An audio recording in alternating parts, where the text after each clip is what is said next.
38 pitches thrown by Cooper Golden. So Suhache led off the first. He singled and scored. He singled into right field.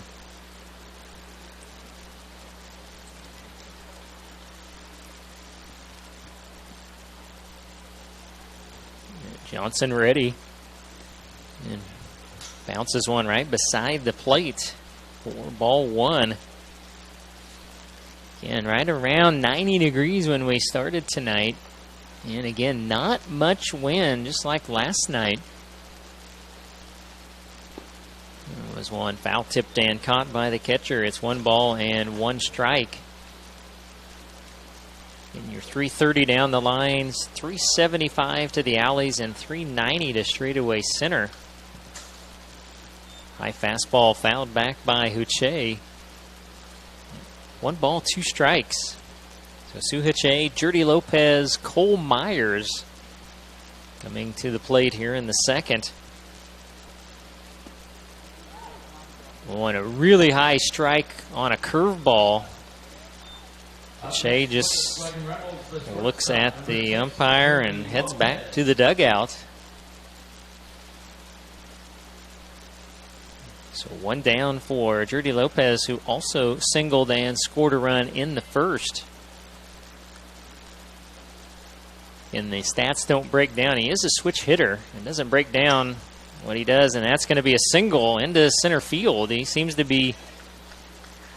Well, he thought about it. Yeah, big turn. Big round right there for Lopez, but I can't tell, you know, if he's seems to be equally as adept as a righty and a lefty at the plate. He swings the bat very, very well.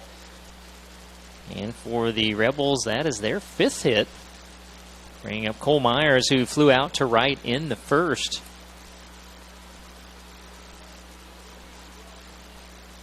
Myers in 250. And a pretty decent lead. And going to the slide step, fastball in there, strike 1 to Myers. And a lot of lefties also do that. They have a good move, and they also will shorten up the motion by using the slide step. There goes the runner. A 1-hopper, and I think the ball might have actually hit Lopez. He's in there safely. Gonna walk it off. Yeah, I think that ball bounced up, hit him in the leg, maybe in the groin area. I don't know. And we're hoping for the leg. But going back to Cole Myers, what I like to see out of him so far, he's only gotten 4 strikeouts this year, so that's what you like to see out of the Rebels. You don't want to see a lot of strikeouts. We're a pretty good team at striking out, it seems like. So. And again, just contact. Like I said, the Royals, their World Series appearance and back-to-back World Series and the championship team, it was keep the line moving, keep the ball in play, and good things happen when you can put the ball in play. Let's see if Myers can do that. He's got a 1-1 count, runner in scoring position. I think Myers, yeah. Lopez still trying to walk that off. I'm afraid it was. It was in the groin area. I believe it may have been. Johnson to the plate. Myers, a big swing and a miss on a fastball. It's 1-2. Rebels this year, 136 strikeouts as a team. Wow. So, and only 101 hits. It's not a great ratio right there. It's the 1-2 fastball well up in the zone. 2 balls, 2 strikes. Going to check in on Lopez. He came into the game 4 out of 5 in steals, and I've got it that as his 2nd steal of the ball game. So he's now 6 of 7.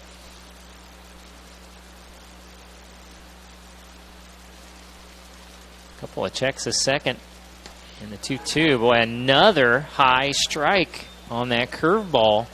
That's what he got Hache on. And now that's what he gets Myers on, to Mitchell Johnson. Hopefully Levi Martin can get Lopez home here with 2 outs. I was going to say, any ball that gets past the infield might score. Yeah, good Lopez speed. here. And again, he's running on contact.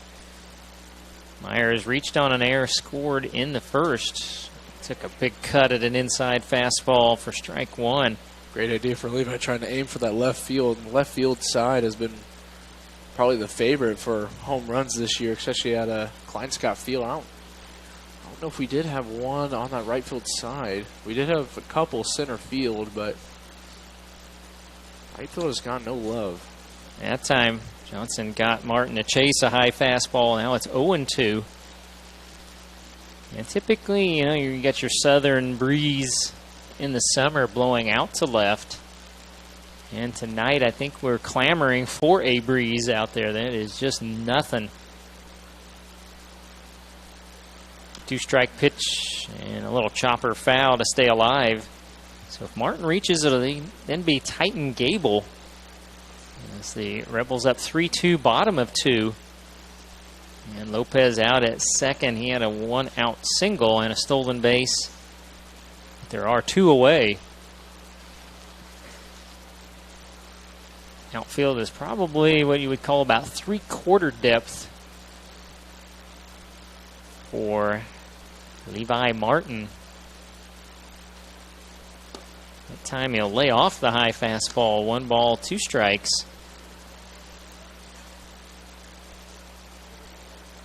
So again, the Rebels 3 runs on 4 hits in the first. And here in the second, 2 runs on 3 hits for Derby.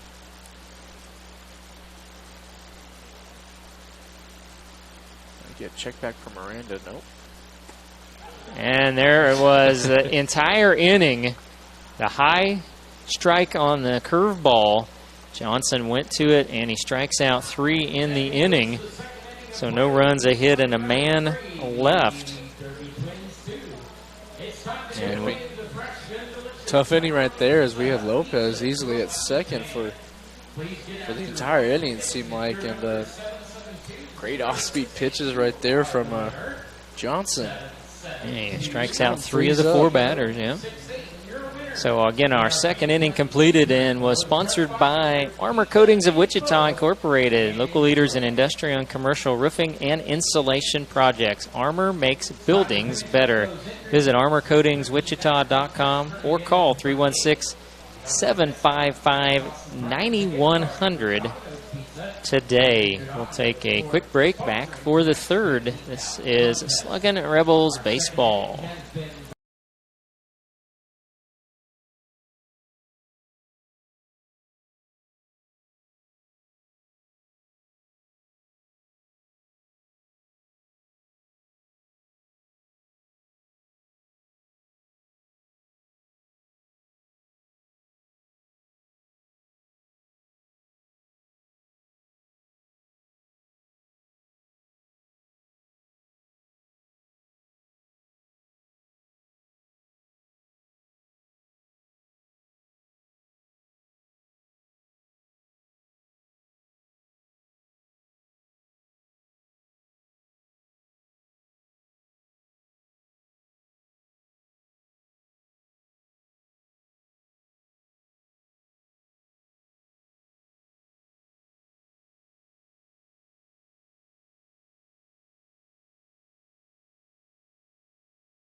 We're in the top half of the third. Ethan Royal, the center fielder, leads off. And a good pitch from Cooper Golden. Got that motion away from the right. He caught the outside corner for strike 1. In Royal, that was a bunt single in the first. Then the off-speed pitch from Golden stays down. And then he was part of that. Strike him out, throw him out, trying to steal second. And he pops this one up middle of the infield. Who's going to take it? It looks like it was going to be Jordy Lopez. Good communication there between Lopez and Hache. Yep, those are really the toughest outs to figure out, especially you can see that triangle in between center field, shortstop, and second base. Communication. And now it is Cade Snodgrass. Good fastball for strike 1. So the Twins DH He went down swinging in the first. Inside corner, strike two. I will say, we were talking about those strikeouts from Johnson being high strikes. Those were high strikes as well. It has been very consistent. The batters need to adjust. That upper part is going to be a strike tonight. Liking Johnson's MO here. And a pop-up right side is their room. There was, but Levi Martin, I think, might have lost it. Yeah, you know, we saw it when he had an error on that throwback. He can't really see in the sun, it seems like. I think he has sunglasses on, but maybe not. I don't think he does. Well, there's some on his backside, it seems like. He's back of his hat. Where he's positioned right now, he's in the shade. He's in the shade now. But where he went to try to get the foul ball is still in the sun. Yeah, you can see him. He still has his hands up, you know. Yeah, you see, it's tough to see the batter. I can tell that. The 0-2 was down and in and went off speed, did Golden. And now it's 1 ball, 2 strike count. Yeah, he's trying to shade everything with his hand. And another, looked like maybe changeup stayed down. 2 balls, 2 strikes. Grant Weiss will follow. Bases empty, 1 away, top of the third. High chopper right to Myers. Across the diamond for out number 2. So Cooper Golden, for the first time in the ballgame, a chance at a 1-2-3 inning. And Grant Weiss will be the batter, the twin right fielder. He went down looking to end the first inning. As Golden so far 3 strikeouts. He has allowed 5 hits. There's a good fastball, swing and a miss. And he hasn't walked anybody. That's the good part of all of that line. And then went down and away. Got Weiss to foul it out of play. It's 0-2. Looking at the scoreboard, kind of respect Johnson a little bit as that ball hit him. Hit him in the elbow. Yeah, kind of hurt the plastic. Right in the protector on the elbow, yeah. I was hoping there for a minute the umpire, the way he signaled, might be saying he leaned into that, but he didn't rule it as such. So 1-2-3 inning will escape Cooper Golden and the Rebels on the first hit batsman. Boy, and Cole Wilson steps in, a big cut, fouls a fastball straight back.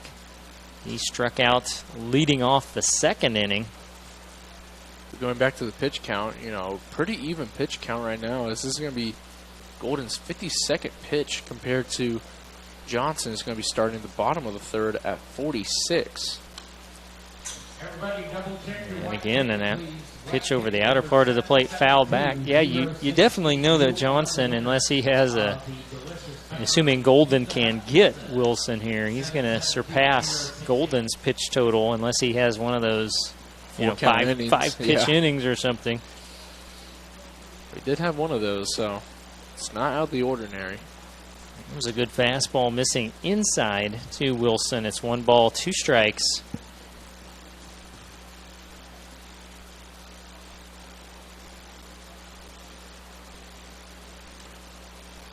And another fastball. That one stayed down, fouled back.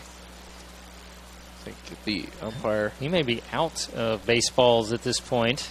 Yeah. I think that's what he's saying. He's signaling over to the Newton dugout. He needs more baseballs. Yep. That's one thing Carv's always on about. I remember last year we almost didn't start a game for, geez, I don't know, like 30 to almost an hour because we couldn't get baseballs going. There's no baseballs to play with, so there's a lot of little things that make the game go. That is rather important to have. Yeah, to have some baseballs. So fresh baseball in. Oh, a good off-speed pitch. Got the swing and the miss. That is Golden's 4th strikeout. Again, brought to you by, let me get on the right line here. Mark Fox, your local JP Wygan realtor, focused on bringing you home. So no runs, no hits, and 1 left. As we'll go down to the bottom half of the third inning, 3-2 Sluggin Rebels. Let's check in on our scoreboard tonight. As this will be the last series before the All-Star break for most of the teams. As the scores have stayed the same so far. Bottom four in Hayesville, 1-0 Cannons. And top of the fourth in Hutchinson, the Monarchs and Islanders are knotted up at 1 run apiece. So again, in this schedule shows at Derby tomorrow night and Wednesday for the Sluggin Rebels. And then most of the team get a week off. We were still awaiting the All-Star selections from the Rebels, which will be played in Great Bend, the All-Star game on this coming Sunday. Yeah, great to see. Hopefully some of our Rebels get chosen. I don't know what the criteria for that is, but we definitely have some All-Star caliber players. Well, yeah, I think you get coaches get their input, and I don't know who makes the final decision on that. We know that'll get published out on Rebel social media once we know who those players will be. And then to open things back up after the All-Star break, make your plans for Wednesday night, July 5th against the Kansas Cannons. That starts a 3-game series, but it's Military Appreciation Night. We're going to do some good things that night. And again, Tim Mahler and his family, yes. Yep, supposed to have it, I think, a couple weeks back, but it got rained out, so yeah, good reschedule day after 4th of July. So absolutely, we'll just continue that celebration as Titan Gable leads off and takes low ball 1. Again, we can't say thank you often enough to our past and current military. Titan Gable, RBI single in the first inning. He lays off a fastball that misses outside. It's 2-0. So Titan Gable, Antonio Avila, Tate Lewis for the Rebels here in the third.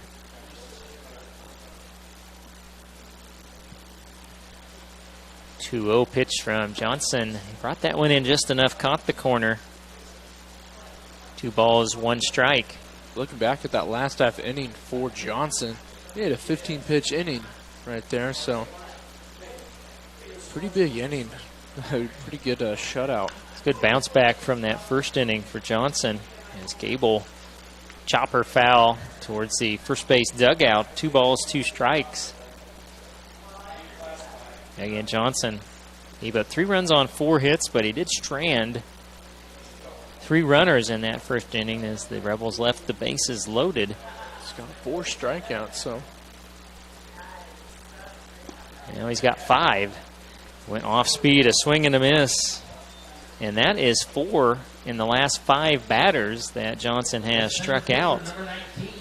And that's kind of bad news for the Rebels as Johnson looks like he is really settling in and finding his rhythm. And it'll be Antonio Avila who he hit. And Avila's first at-bat coming in the first where the Rebels batted around.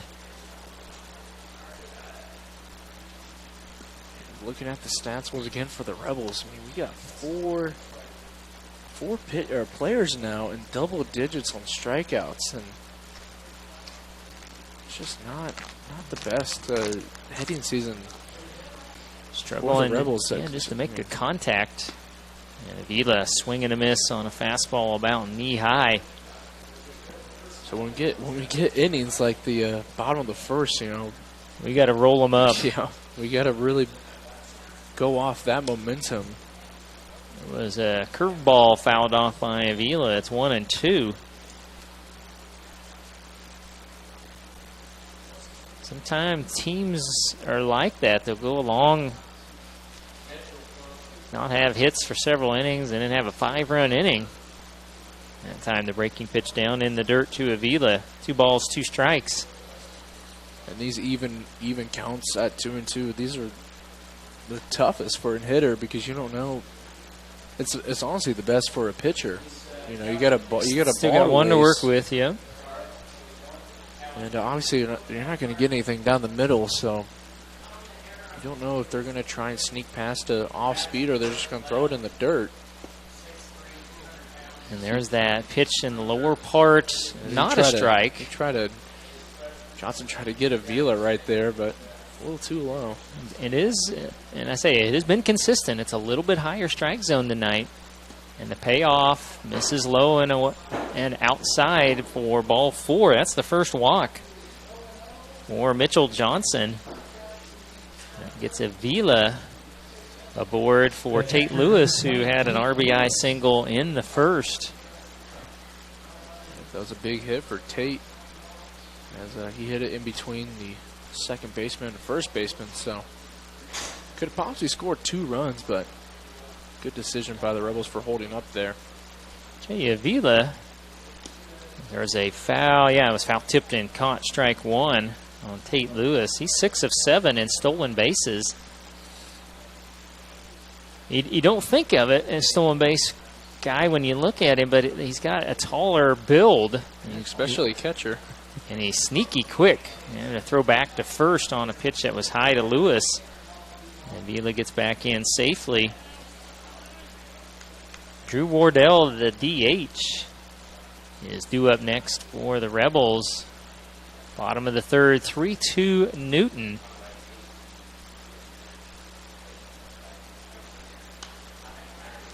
Big cut, this one fouled out of play, or right side. The lights already kicked on here in Newton. We're getting shadows. Almost all the infield in the shadows now, and most of the outfield still in the sun, especially over on the right side. And that's kind of your typical late June summer evening without hardly a cloud in the sky. Avila hopping out to a bigger lead. 1-2. Yeah, he got him on the outer part of the plate. Strikeout number 6 for Mitchell Johnson. And now there are 2 away, and now probably Coach Choya a little more apt to maybe try to get Avila started somewhere in this at-bat from Wardell, who struck out in his first at-bat back in the first. Try to get that runner moved up.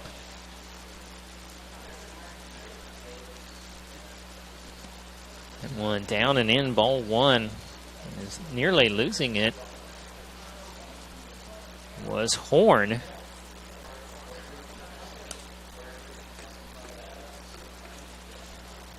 Getting the pitch count right now. It's still not bad here in the third for Johnson. 62. And busted him in, got the strike. Seemed like Wardell kind of wanted that one, but kind of a little too late. In a tough location. Yeah, I think if he swung at that, he probably would have been jammed. And yeah, he went around and a low fastball for strike 2. Those are the ones you always want back, because now you put yourself in a 1-2 hole. You like that strike to work with.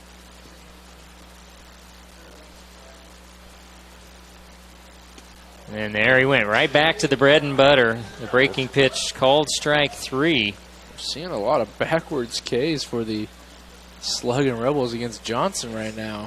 5 of the 7. He has got the Rebels looking.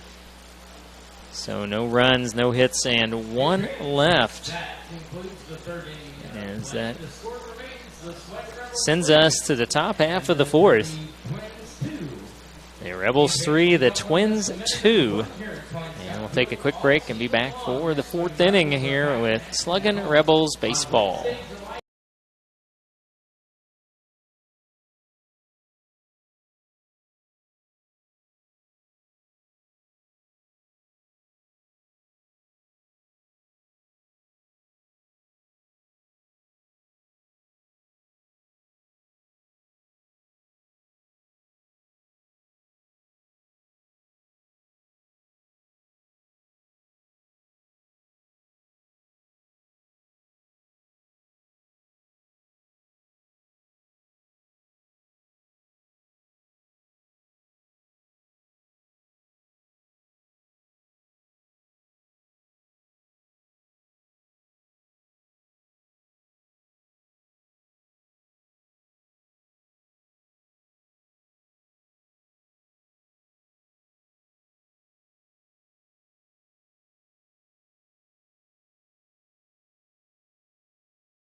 And welcome back to the top of the fourth inning for the Derby Twins. As Cooper Golden still on the mound for your Newton Sluggin Rebels. So you got number 4, Christian Miranda at the 6th hole. So you got your 6, 7, and 8 spot for the Derby Twins as that ball is a little too high. For ball number 1. Miranda, second inning, single and a run scored. Got in scoring position on that attempted pickoff attempt that went awry at first. That's a nice outside fastball right there for strike number 1. It's kind of a rare low strike that we see tonight. That's a nice ball hit right over Lopez and an amazing play. Got it. Amazing dive out for the Titan Gable. What an amazing play in the field, sponsored by Carl Hodges and family. They're celebrating 23 years of Newton Sluggin Rebels tradition. And what a layout right there for Titan Gable. I mean, moving to his left, kind of out of the shade into the sun, and went parallel, and he had to, and made a great catch for out number 1. Great read right there for Gable. So that's going to bring up Tyler Cowan, and he'll just hit a ground ball straight towards Jordy Lopez. So 2 quick strikes, or 2 quick outs for Cooper Golden, and that's something the Rebels need. They need more goose eggs. 4 pitches, 2 outs. So you got first pitch swinging there from Cowan. He had that infield single run scored, and he was looking first pitch and grounded it out. Yeah. That ball almost hits Justin George at the 8 hole. But that's what I like to see out of Lopez too. That was a hard hit ball, and it was bouncing up and down, and he made the right adjustments. It's going to be a quick 2-0 count here. Well, good production out of the bottom of the lineup. George had an RBI single, so your 6, 7, and 8 hitters all singled in the first. That's a monstrous foul ball towards right field, sponsored by Central National Bank of Newton.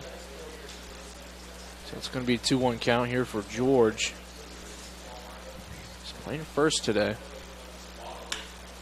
That's a nice ground ball right in between Lopez and Myers, and that'll be a single for George. Yeah, 2 for 2 on the game so far, and that's hit number 6. So actually, the Twins take the advantage in total hits, 6-5, but the most important line up there still in favor, slim as it is, 3-2 for the Rebels. That's what you want out of your bottom of the lineup if that ball gets past Tate for Lewis. Just a smidget, but runner holds at first, so ball number 1 towards Braden Horn. Yeah, he put that little chopper out between the mound and first baseline that he was thrown out by on a great play by Tate Lewis. Tate's appearing outside. That ball went inside, and that's going to be ball number 2. This is a nice pitch right there. Don't think that's where he wanted it, but still a nice pitch, but not going to get the call on that one, so 2-0 count. That ball's just going to be grounded straight towards Golden. He almost made a little bit too low of a throw right there, but... Well, a lot of times you see the pitcher will kind of take a few steps and underhand it. He threw that a little harder and it went right down around the ankles, but a good catch there by Levi Martin. Yeah. So with that, that'll be a nice almost 1-2-3 inning for the Sluggin Rebels, but short innings, and that's what we need out of the Rebels, you know.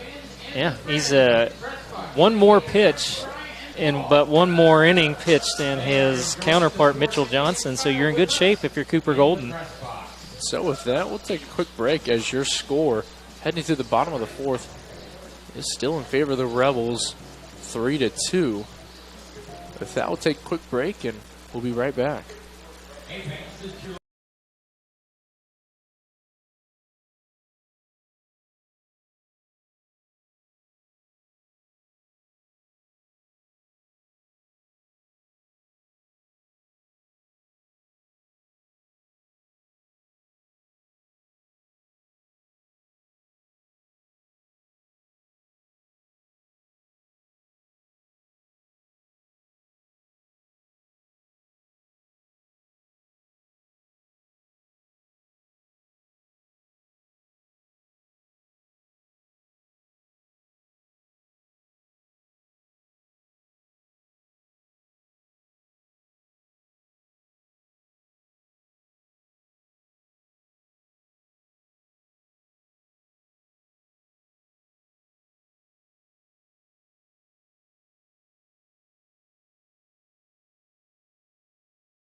Welcome back to the bottom of the 4th inning. Sluggin Rebels had a quick top of the 4th.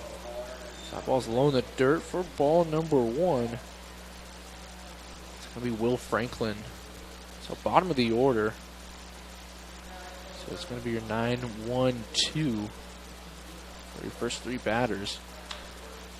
So Franklin fouls that. Or is that going to be in play towards right field? No, it won't, but almost made the play out there was Wise. Well, he was just far enough over in the right center field. He couldn't quite close the gap. Yeah, and what we've seen, especially from Martin, trying to make plays out on that right field side, it's tough to see because that sun is, there's some spots where that sun's right in their eyes. Yeah, you give it about another 15 minutes, it's not going to be an issue, but it still is right now. So 1-1 count here for Franklin. That's going to be nice.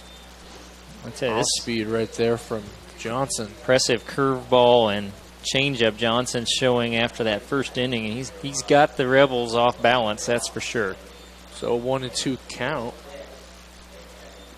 There's another off speed, and it's just going to be a swinging strikeout right there.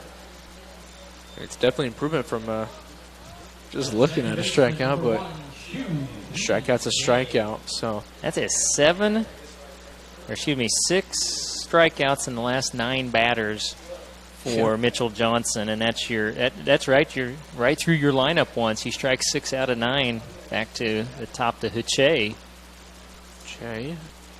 Good eye right there on the outside. Off speed for ball number 1. So obviously, big improvement from Johnson since the first inning. Oh, and the Twins coach has to be thrilled with the way he bounced back from that first inning. They had the bullpen warmed up. And it's back been there, now it's empty. Pretty quiet down there since then. He had 1 mound visit, but I guess that 1 mound visit is all he needed. It's going to be 2-0, now 3-0 count for Sui Che. And he singled and scored in the first, struck out in the second. He set the tone for that 3-run, 4-hit inning. That's what you want out of your leadoff man. Especially with that Lopez walk immediately after. So he looks at an outside strike. And again, I like the consistency from the home plate umpire. That was that borderline high. It's been a strike all night. It still is. So you just have to adjust to that. Especially this late in the game. That's going to be a nice hit right over the shortstop. Oh, almost got it. Almost made a great play was Cowan. And that'll be a base hit sponsored by Armor Coatings Armor Coatings. Oh, I'm lost. Armor Coatings of Wichita. There we go. I was getting Central National Bank mixed up. But that'll be a nice base hit. And the 6 Rebels hit tonight. So that's their first hit since the second inning. So an even scoreboard, except for the runs. All evened up for the Rebels and Twins. Jordy Lopez takes a big hack. I think he hit himself in the back with that swing. That was a 0-1 count. Pretty high fastball he went after, but 2 for 2, pair of singles and a run scored so far for Jordy tonight. Che takes off, and that ball's just in the dirt, and couldn't see Johnson kind of tapping his chest, saying, "My bad, that's on me." Yeah, he picked a great. You never know, but it ended up being a great pitch to run on a breaking pitch down and in, and actually caught the dirt and horn. Would have had to make a perfect throw if he got it cleanly, which he did not. So that'll be a speedy stolen base sponsored by Peyton Paul. Attorney's outlaw for Sui Che. That ball is a little too low, so hitters count for Jordy Lopez at 2-1. With Che at second, only 1 out. Runner already in scoring position. See, the infield's kind of shifted to the left. At that ball, that's got a chance. Left field, and that ball, it's out of here. No doubter. And so that's going to be a 2-run home run for Jordy Lopez, as he's having himself a night. Now I'll check in and see for Jurdy. That's going to be. That is his first of the season. And first home run for Jurdy Lopez. You kind of saw it at the start of the at-bat. He took that really big hack at that high fastball. That fastball was a little bit lower, and he turned on it perfectly. As that terrific home run by Jurdy Lopez was sponsored by John Oldham and family, proud friends of the Newton Sluggin Rebels. So with that 2-run shot, your score is now 5-2 in favor of the Rebels. Now Cole Myers, the third baseman, up to the plate. Looks at ball number 1. I mean, perfect so far. I mean, it's been the best 1-2 punch that you like to see with Sui Che and Jurdy Lopez. So they both got on base and they both scored. Yeah, they have been on. They have 5 of the 7 hits now for the Rebels. 1-1 count for Myers, and that ball bounces right off Horn. So 2-1 count. Myers has flown to right and struck out. He batted in both the first and second innings, as did the top 4 hitters in the lineup.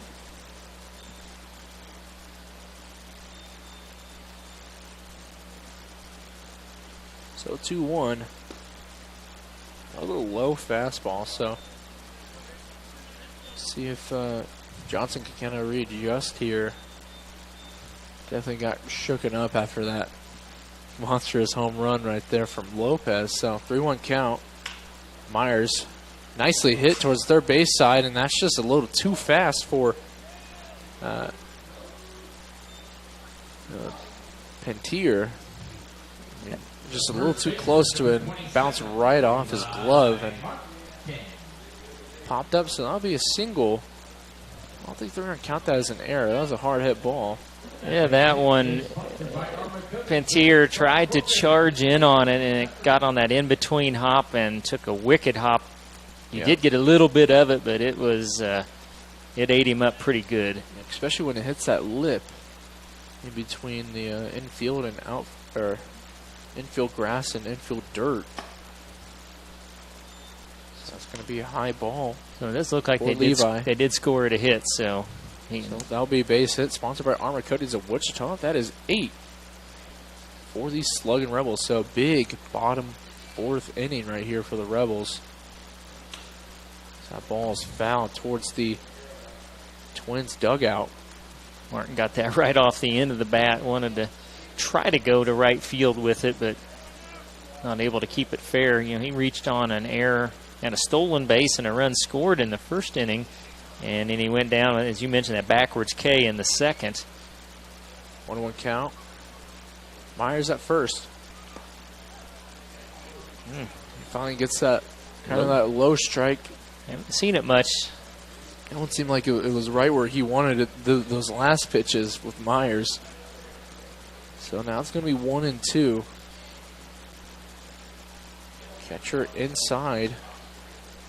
Kind of missed on the off speed right there, a little too high. 2-2.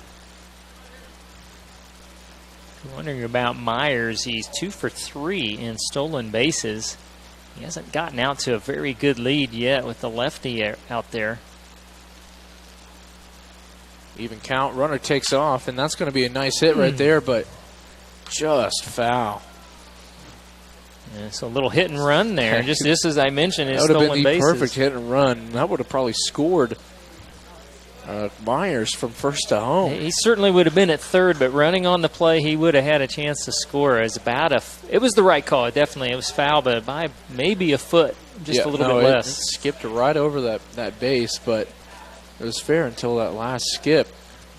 Yeah, it clearly did not clear any of the base in fair territory. So 2-2, fouled back in play. So like this time taken from Martin. He's kind of just taking his time, and that's kind of what the Rebels need. We don't want these quick at bats. That's one thing Carv and I kind of talk about. We have those really quick batting innings, and compared to any other teams, that's just going to be a high off speed right there, getting Martin swinging. So That looked like a slider that Johnson went to. He's been doing that curveball, and he changed it up a little bit there, and that is strikeout number 9 for Mitchell Johnson, and a big out number 2 for the Twins.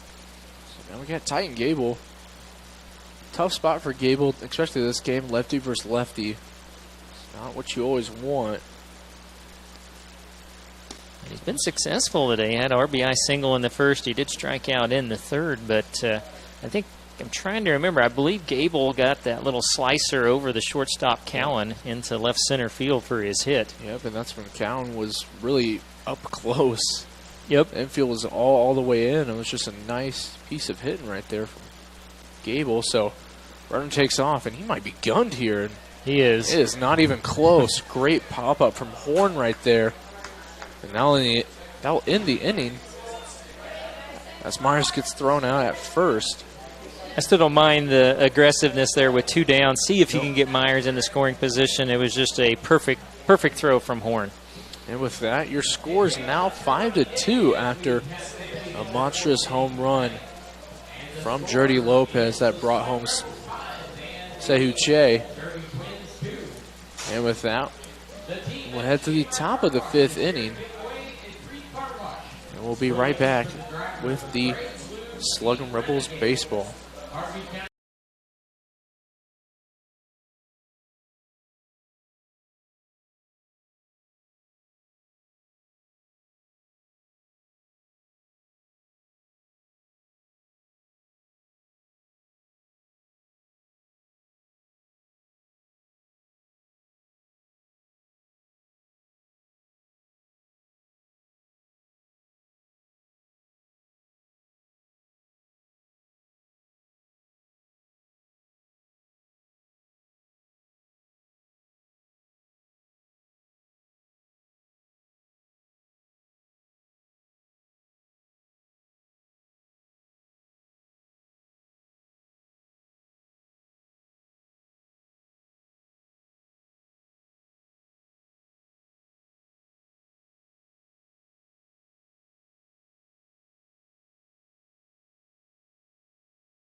And welcome back to the top of the 5th inning. This 5th inning all season long is sponsored by Realty Connections here in Newton, connecting people with places. Call 316-283-6607 for your South Central Kansas real estate needs. That's going to be ball number 1. That ball is absolutely crushed towards left field, and that is also a no-doubter. Antier now 2 for 3. He had singled before, and again, he guessed right on the fastball and makes it a 5-3 ball game. So with that, that'll be the 7th hit. I believe, didn't we mention he had homered 3 times at leadoff spot? Well, that is now 4, of course. Yeah, he is. Yeah, we brought that up in the first inning. The first stat that struck me off because we don't really have, I think Rebels only have, 4 home runs as a team. Yeah, and he's got now 4 on his own, and I think he had 3 and 12 coming in, so now that would be 4 and 13 RBIs. So we got Ethan Royal up to the plate, looks at strike number 1.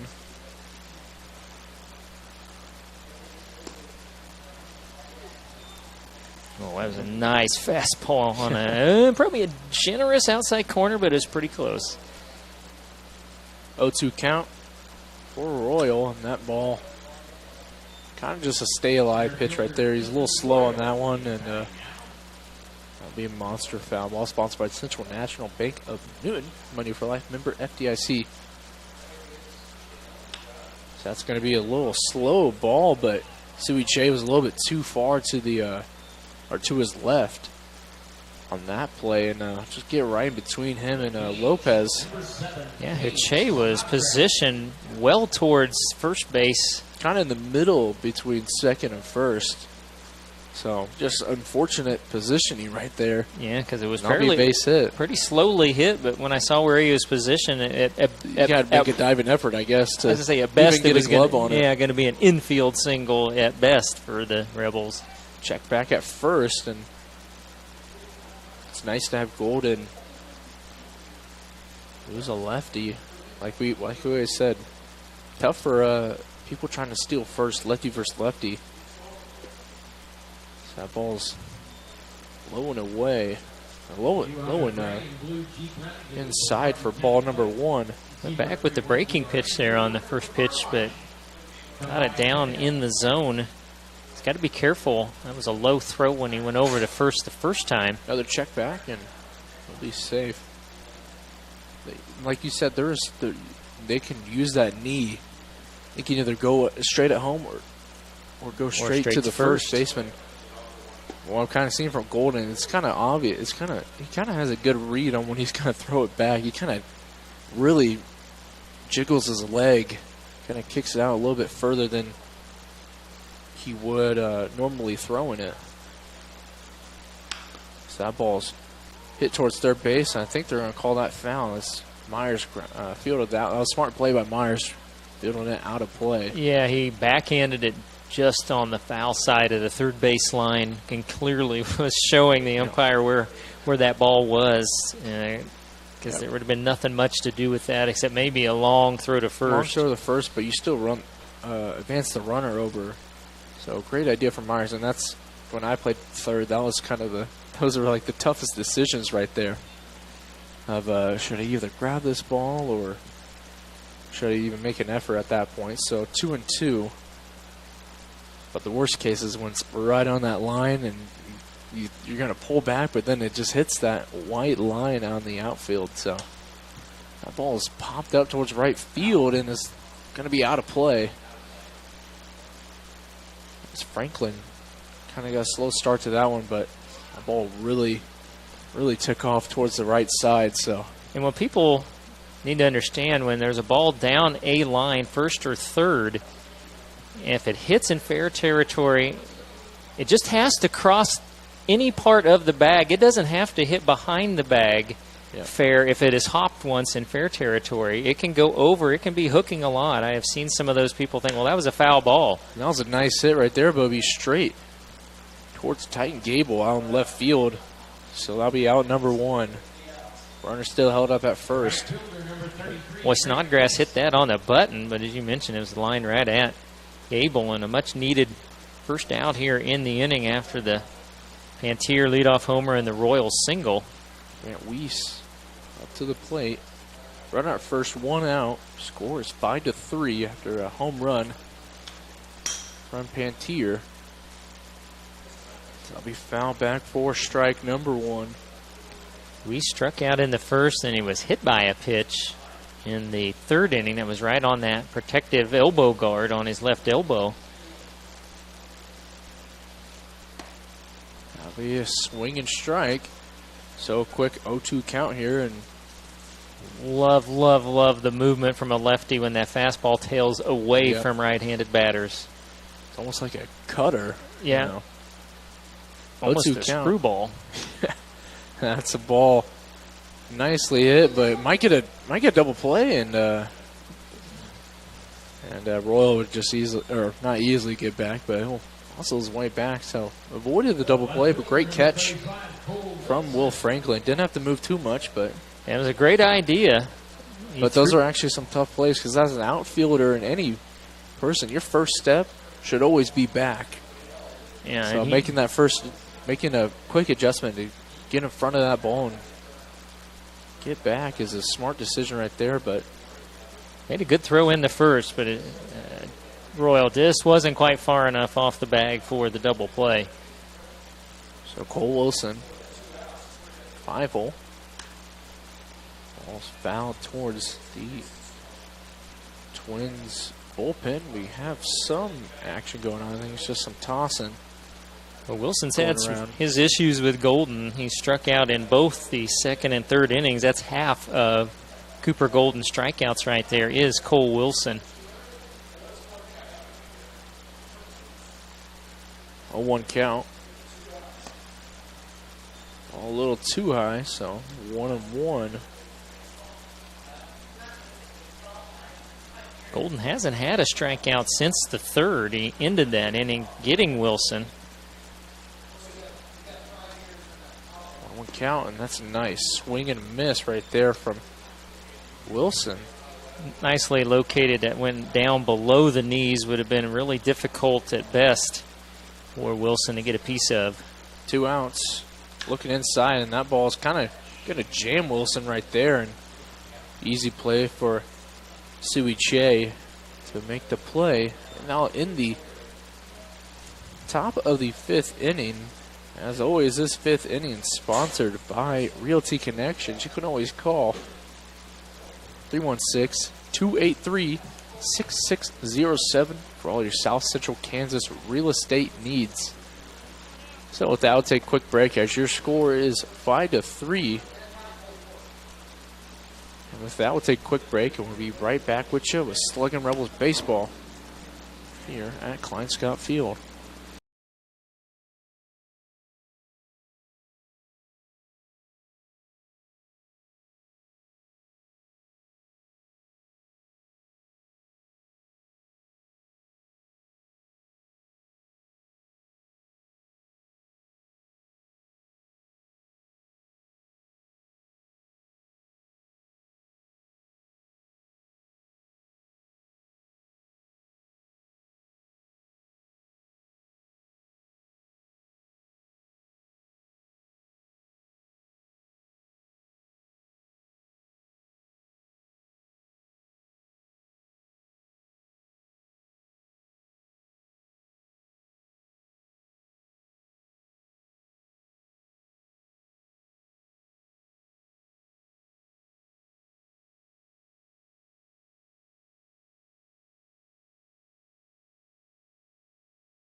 Welcome back to the bottom of the 5th inning as Titan Gables up to the plate as he looked at ball number 1. So 1-0 count here. Johnson still on the mound. So that ball's popped up. It's going to be in play, and easy play right there from Pantier. Makes Gable 1 for 3. Remember, he was in the box in the 4th inning. Myers was caught stealing, so got another crack at it, but unfortunately pops out to begin the inning. So now we got Antonio Avila coming in. He's been on base twice without a hit. He got hit by He a actually pitch. got hit in the first and walked in the third.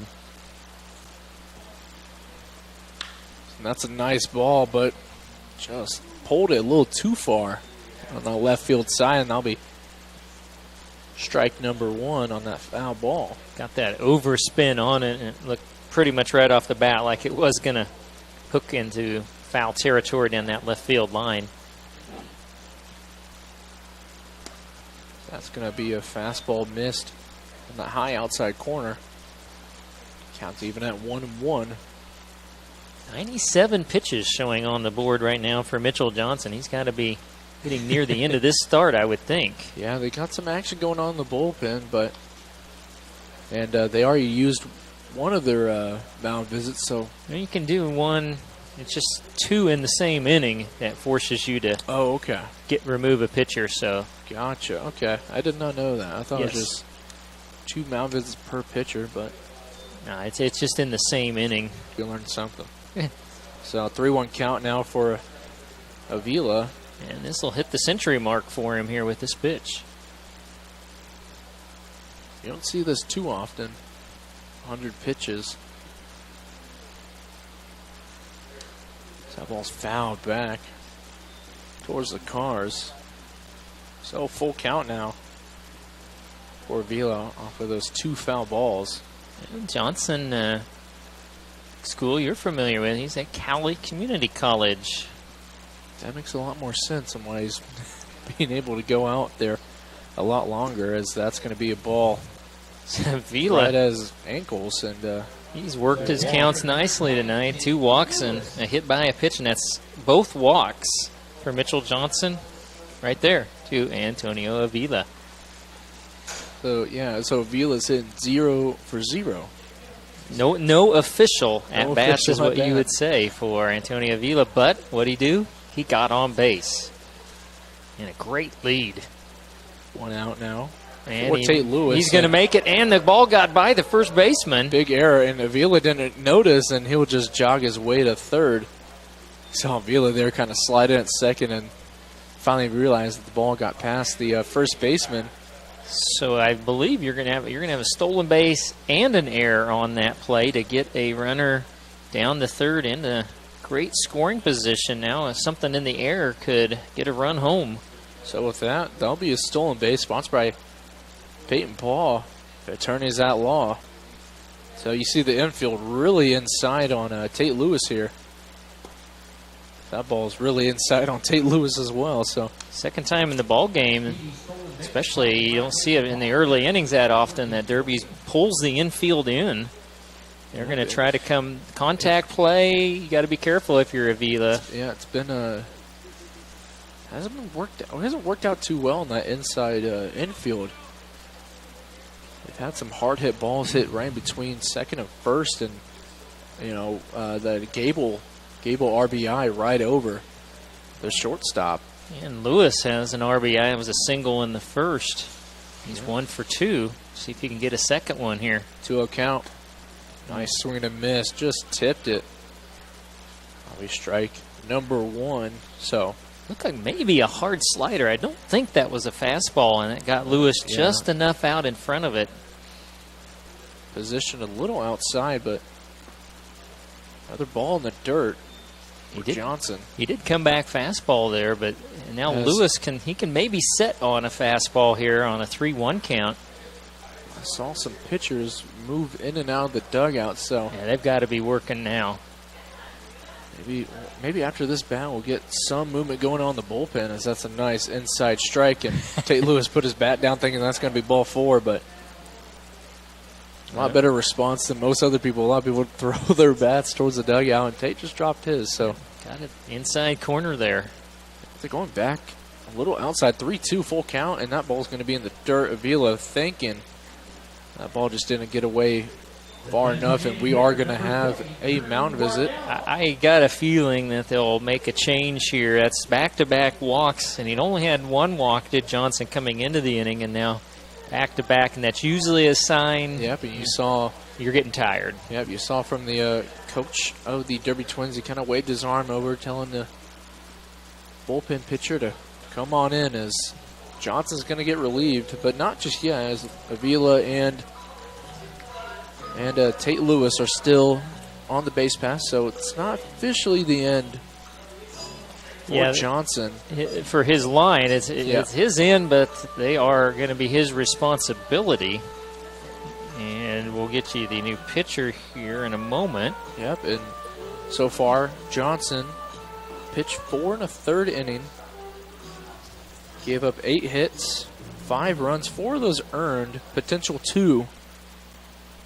Another 2 earned runs on to put on tack, but 9 strikeouts. Yeah, only walked 3 batters, and 2 of those came in this inning.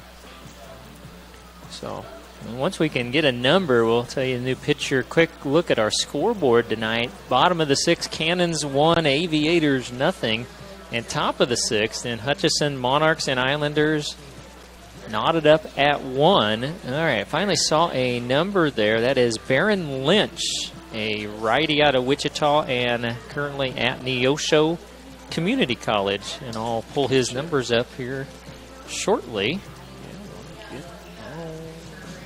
I'm looking at the JR Collegiate League.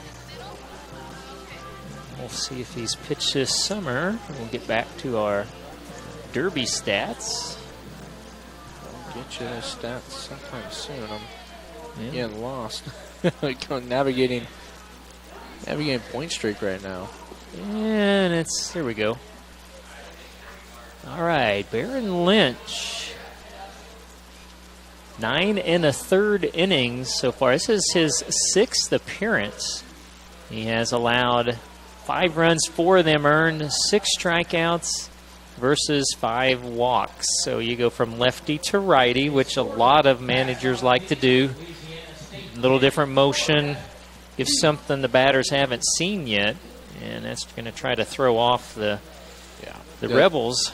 Yeah, I mean, usually when a new pitcher comes in, really got to adjust to him, and that adjustment might be the 2 outs that they need. But with that, yeah, that'll be a Pizza Newton pitching change where no one out pizzas the Hut. Well, and you got Wardell coming up. He had his troubles. He had 2 strikeouts and 2 at-bats against Mitchell Johnson, so he's... But we know what he can do. Yeah. And he's a great hitter, so maybe he'll quickly adjust with the new pitcher. And but he's probably happy to see a different pitcher at least. He's going to look, again, you'd love just a scratch single, but try to get something in the air, drive it to the outfield. Avila runs really well. It can tag up at third. Something on the ground gets a little dicier. Is Lewis not probably average speed is what you would say for Tate Lewis. That's, of course, what the Twins, they'll stay back deep here and hope for a chance at 2 to get out of this inning. Lynch has given up 3 doubles this season, so. And an error and 2 walks in the inning have certainly aided the Rebels. And now he drops down a little bit sidearm, so it is a different motion. Yeah, you can see that cut right there on that slider. So that'll be taken for ball number 1, but that was a really nice cut. And those sidearmers, they get even more movement to righties or away from righties with sliders. Runner's at the corner, and that's going to be a nice strike right there. He went back fastball there and got that motion back over the plate. And that was a good pitch from Baron Lynch. Well, Lynch's last outing was against the Aviators in a loss. Pitched 1 inning. Only had, had a nice game. He pitched 1 inning, gave up no runs, no hits. Had 2 strikeouts on 3 batters faced, so. Went back slider there and got that late dive, but unfortunately for Lynch, it dove out of the strike zone. 2-1 count. That ball's almost in the dirt, and Lewis is kind of stuck up at first, but kind of awkward. I know exactly what he was trying to do. Lewis was maybe 10, 12 feet off the bag, and he just stood there. Just froze up, and Horn just let him go back, kind of. He didn't really challenge it. Well, he was trying to draw a throw, and if he drew a throw, they might have sent Avila home. That's what they were looking at. Fortunately, it all worked out that he got back safely. So 3-1, and nice pass ball right there. So you see that an awful lot in high school, not as much in college. High school coaches do that all the time. They'll send that runner intentionally to get in a rundown, and then they send the runner home. So Wardell facing a full count now, and that's going to be a nice off-speed right there. That was a nasty slider or curveball there from Lynch as Wardell, he might have missed that one by a half a foot. Yeah, I was expecting a fastball maybe and trying to get it blown right past him again, but it's going to be 2 outs as it's going to be Will Franklin who led off this inning for the Sluggin Rebels. Franklin has grounded the second and struck out, so it'd be a great place for Will's first hit of the ball game. 1-0 count. So he's just going to pop that one up behind home plate. First baseman George will call off Horn right there and will make the play. And I'll end the inning for the Sluggin Rebels. Baron Lynch, job well done for the Twins there. Didn't allow a ball in fair territory and got 2 huge outs to blank the Newton Rebels here in the 6th. Yep. And with that, they'll head to the top of the 6th inning, and that'll do it for our 5th inning. That is always sponsored by Realty Connections here in Newton. Connecting people with places. You can always call 316-283-6607 for your South Central Kansas real estate needs. And with that, your score is 5-3 in favor of the Sluggin Rebels. We'll take a quick break. We'll be right back for the top of the 6th inning.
Welcome back to the top of the 6th inning as we're going to have another Pizza of Noon pitching change. But this time it's going to be for the Sluggin Rebels as we're going to have a Zach Gillig relieving appearance. And from past experiences, especially last year, Zach was awesome, especially relieving. Last game he didn't have the best starting or outing, I guess, for Zach Gillig standards. Yeah, he's also the pitching coach. We'll get his numbers here as he's got a 1-1 count on Miranda, who has singled and scored and lined to left, as Zach has pitched 19 and a third, giving up just 8 earned runs. He struck out 20 while walking 7. So 1-1 count, a little outside for ball number 2. And you kind of like Zach in this spot with the 6, 7, and 8 spot going up, as these, 6, 7, 8 spot's been pretty deadly for the Twins, as I believe. Okay, I have got his 3-1. Okay, there we go. And there we go. It is 3-1, and Gillig he had a little trouble with the lefties last time, missing outside. So he goes right inside, and that'll be fouled back for a full count now for Miranda. Of course, Zach and Alex from Valley Center. Zach's at Eastern Michigan, and Alex is at Pratt Community College. Gillig twins are consider our only returners. We do have Jared Newton, but he was injured last season. That's going to be a walk for Miranda. So first batter, first walk for Zach Gillig.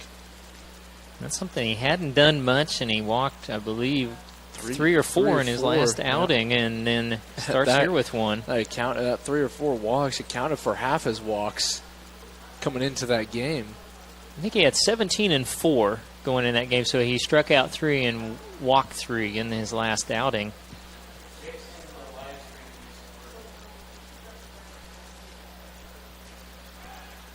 As we'll toss over to first. Keep an eye on Christian Miranda.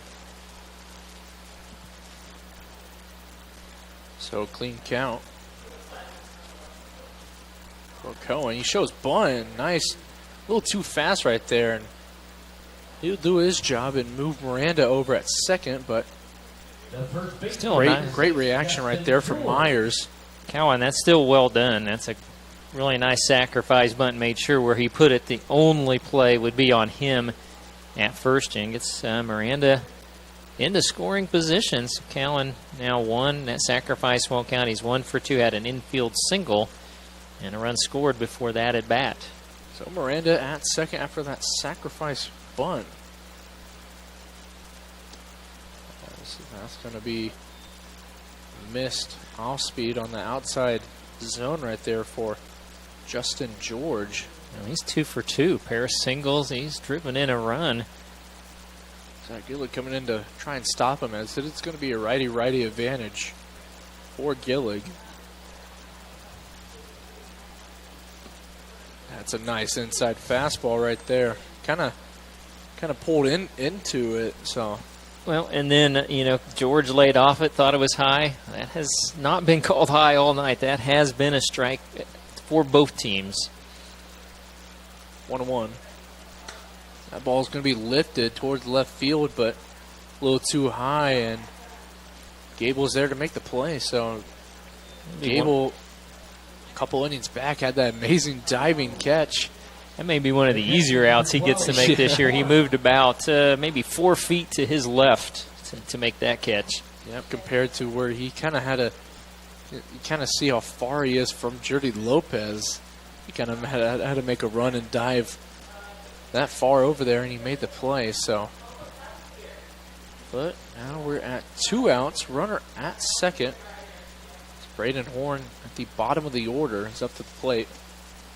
Nice off speed, but that's one of those pitches you kind of just want to get a swing and a miss. You don't really want to hit the zone. A little bit more of that might be that combination. It wasn't really a slider, wasn't really a curve, maybe that slurve or curveball that just missed outside. So 1-0 count for Horn. Nice pitch right there. He's really establishing that outside zone, trying to get him to kind of reach for it and maybe produce a ground ball. Or a swing and a miss, so 1-1 your count. Going back to the outside slider. Just missed in the dirt.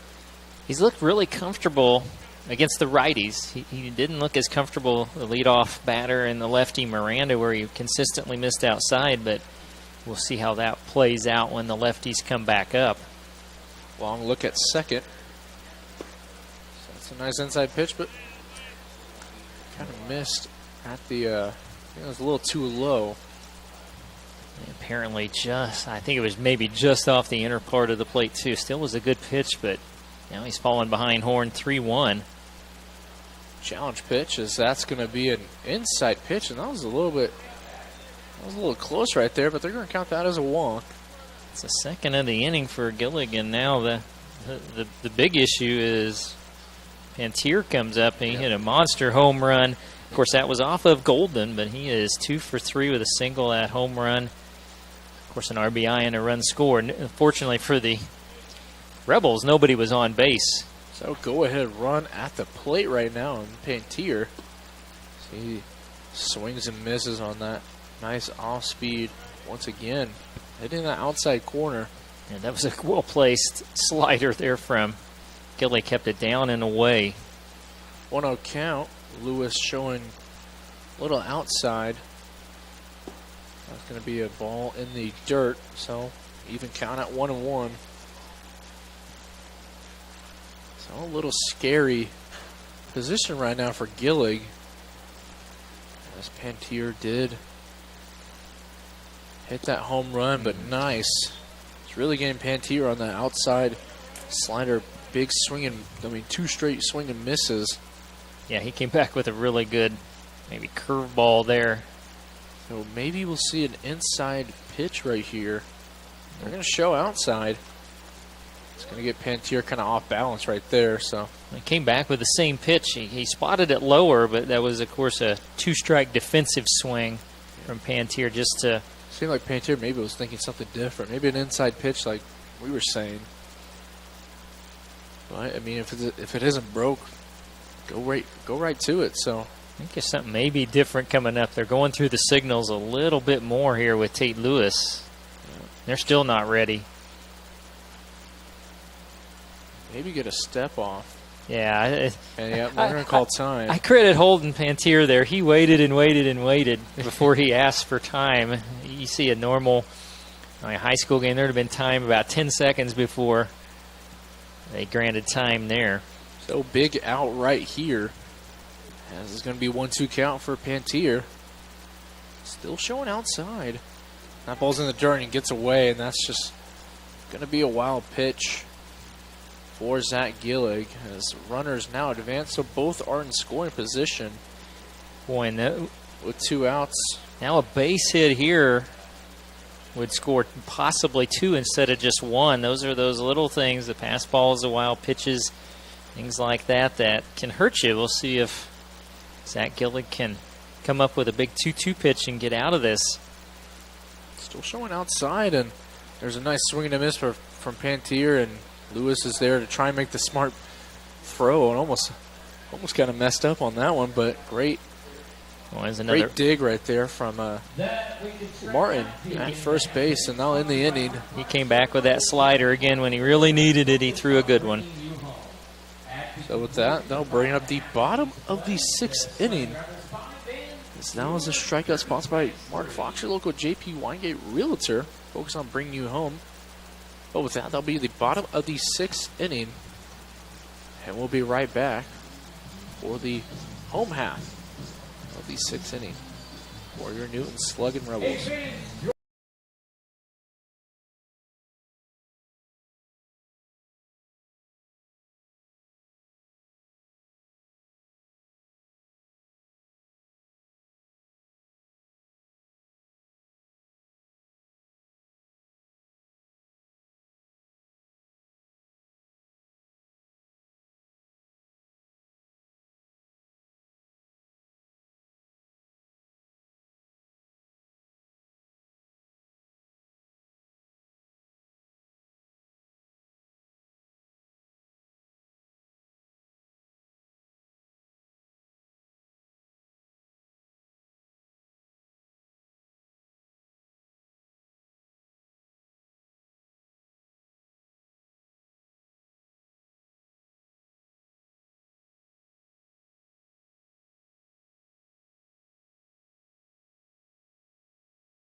Welcome back to the bottom of the 6th inning. Your Rebels lead 5-3. Now we got Sui Che leading off. So your 1-2-3 batters are leading off. So good position right here for the Rebels to get more runs, get a better cushion lead for the later half of the innings. So that's going to be it's not going to be a 1-1 count now for Sui Che after that nice inside pitch right there from Lynch. He set the tone. He's 2 for 3, pair of singles, pair of runs scored. There's a kind of a golf swing right there from Che. So 1-2. Chased a low one there. And that's going to be a swing and strikeout for Sui Che. The shortstop, number 6, Jerdy Lopez. Got up Jerdy Lopez. Last at bat, crushed a 2-run homer, bringing home Sui Che towards left field. And goes with 2 singles, 2 stolen bases, and you guessed it, 2 runs scored. That's going to be a foul ball for Jerdy Lopez. If that was a fair ball, he probably would have been safe, but he kind of jogged his way knowing it was a foul ball. Yeah, Pantier went ahead and fielded it and throwed it over to first just on the off chance that did stay fair, which it clearly was, about a foot foul. So, quick 0-1 count. Lynch is really going fast, and like I always said, going fast kind of throws off some of these, especially, high school, people coming out of high school like Lopez. They're not always used to that. So, he looks at an outside ball, so 1-1 your count, 1 out. Big swing and a miss. Tell you that what, high fastball. Lynch has got a good change. He went to that changeup right there, and it's a nasty one. He also with that nasty breaking pitch as well. It's going to be chopped, a foul.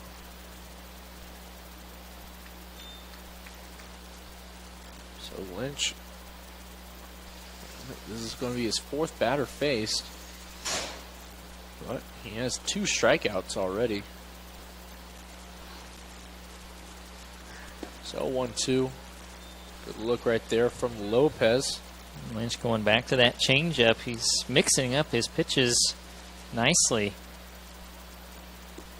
Another low ball. So great job from Lopez working the count. So full count here.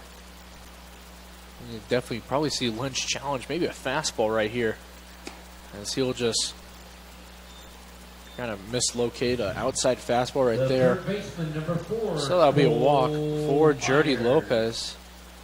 You know, when Wardell, he ended up throwing that breaking pitch on a 3-2 pitch. That time he chose to go fastball and missed pretty well outside. Lopez at first with Cole Myers, and it's going to be pass ball, and Lopez taking off for third. And that's going to be a two-base. Two stolen bases easy for Lopez. Great base running IQ right there. Well, he was running on the pitch, and then it either hit the plate, hit the lower part of the catcher's gear, and then went flying to the backstop, and Lopez never stopped. So looked at his coach, and he said, come to third, and there he is. So now the infield's inside as Cole Myers looks at strike number 1. So this is the 3rd time we have seen Derby in this ball game pull the infield in, and they're going to try to come home. So Myers looks to try to drive something out to the outfield. He's facing a 1-2 count, so probably play some defensive swings right here, trying to get anything in play. So 1-2, and that ball is crushed left field, but a little too early on it. Yeah, it was Myers. He got out in front of that breaking pitch, hit it hard, but it was nowhere near fair territory. Those 2 stolen bases were sponsored by Peyton Paul, attorneys at law. That ball is in the dirt. So an even count here for Myers, and Lynch is in some hot water right now. Myers does have one hit. He's 1 for 3 coming into this at-bat. He had a single in the 4th, and he was caught stealing to end that inning. So 2-2. Nice off-speed pitch right there. Getting on that inside zone, and Myers, nothing much you can really do there. That was a nice inside pitch right there. Typically, if it was a lefty, you'd call that backdoor curveball. He threw it on the inside, and it caught right on the inside corner. That was a pretty 2-2 pitch. Those are pretty pitches, but they can also be the most risky pitches, and that ball goes right behind Levi there. And great job from the catcher Horn to catch that one and make sure it didn't go right by him. You're kind of wondering how that didn't hit Levi. It went right by his back, and I don't know how Horn saw it, but he kept it in front of him. So, pop that one and be at the bullpen for the Derby Twins. So Martin is 0 for 3 tonight, but does have a run scored. He reached on an error in the first inning. That was that 3-run first inning, and then 2 more for Newton in the 4th. That's when their runs have been scored. 1-1. Nice inside off-speed pitch right there. That was the strikeout pitch there, but that one came too far up and in. Yep. So 2-1 count here for Levi, and Levi's going to hit that one towards the infield, and great reaction right there from the second baseman, Miranda, to get the out right there, and now in the inning for the Sluggin Rebels, and not the way you want to go out, especially with that nice Lopez double steal. Had him at third with only 1 out, but had 2 chances to get him home, and you couldn't. So you are disappointed you couldn't take advantage. But with that, I think we're going to have a pitching change as Antonio Avila's going to be out for the Sluggin Rebels. So that'll be another Pizza Hut Newton. Pitching change where no one out pizzas the hut. And so with that, we'll head to quick break, and we'll get all the other defensive changes for the Sluggin Rebels after this quick break, and we'll be right back. More Sluggin Rebels baseball.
Welcome back to the top of the 7th inning. Like we said before, we did have a pizza at noon pitching change for the Sluggin Rebels and Antonio Avila. So Avila came in to relieve Zach Gillig. Zach Gillig, yeah. And so we had some defensive changes as Avila was playing center field, and we'll get you updated with those after this pitch. That ball's in the dirt for ball number 1. So Gable, who played right or left field, moved over to center field, and Myers, who played third base, moved over to right or left field. And then Dominic Felix is going to be taking over at third. And me and Scott were talking. We don't know how that's going to work. Work for the batting lineup is what we're going to.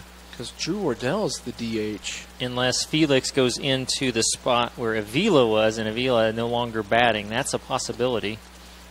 That's going to be a nice strike right there from Avila. So 2-1 your count. Avila 8 1/3 thrown. He's given up 1 earned run, struck out 10, and walked 4 so far this season. Ethan Royal up to the plate for the Derby Twins, and I mean missed high off speed right there. So 3-1 count. Royal a scratch single and a bunt single. He is 2 for 3. It's going to miss in the dirt. So I'll be a walk for Avila. Wondering about Zach Gillig in his inning pitch. No runs, no hits. He walked 2 and struck out 1. Well, he did his job. He didn't give up any runners. He kept the goose egg in his inning out there. So Snodgrass, the DH, hitting third of the plate, and that's a nice fastball right there. Snodgrass, yeah, he's 0 for 3. Has struck out, grounded to third, and lined to left.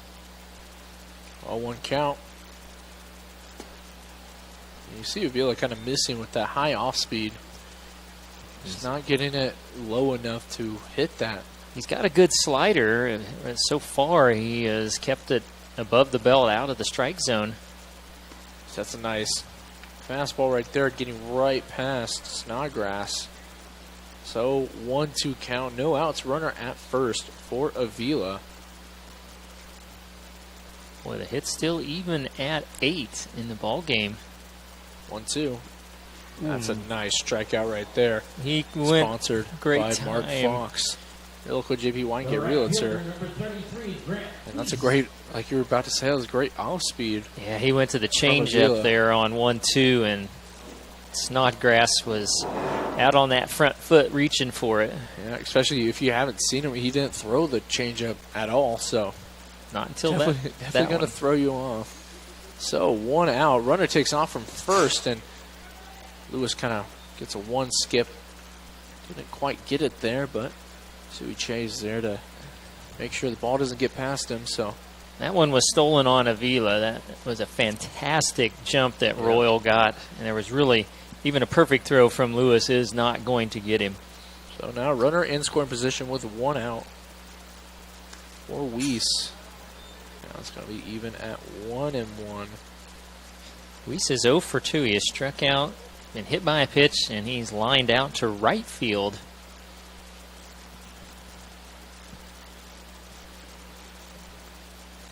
What a 1 count. That ball is hit deep towards left field. And Myers is going to try and make a play. And he did! He did make the play. And what a catch from Myers. He pulled that back in over the yellow stripe. That was out of here, but Cole Myers able to bring it back in. And that's a game saver right there.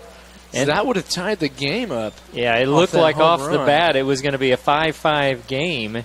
And after the ball came in, the Rebels appealed at second, saying Royal left early. It was considered safe, so that means the field umpire said that he did not. And so we're going to have a pinch hitter for the Derby Twins. It's going to be number 23. That's going to be last name Lopez. We don't got a first name. Vigo Lopez will be pitch hitting for Cole Wilson, playing left field today. So he looked at strike number 1, but what an amazing catch right there for Myers. Oh, man, that was incredible. First play for him out in that left field position. He made one of the best plays. That's going to be a nicely hit ball that Lopez almost got. He kind of turned on it. Well, you were hopeful because he started to slow down a little bit at the warning track, kind of gathering himself, and he felt the wall and reached up, and I said it was about a foot out of here, but he pulled it back in. That's as good as you're going to see. That's 2 great plays made out in left field. One by Gable, and then another one by Myers. That ball's going to be in the dirt for a 1-2 count. You kind of saw Royal, I believe that was Royal. Royal kind of took a big lead at third, hoping that that ball was in the dirt. So a 1-2 count. As Lopez is really turning on that pitch right there. It's just a little too early on it. I think he went back changeup that time, did Avila, and he's got Lopez out in front of it, but it hasn't been able to get it by him yet, but he still has that 1-2 count. So runner at third. Ball's in the dirt. Almost got him. But Lopez will stay off that pitch. Looks like Lopez is really only looking for 1 pitch and 1 pitch only. So even count here at 2-2.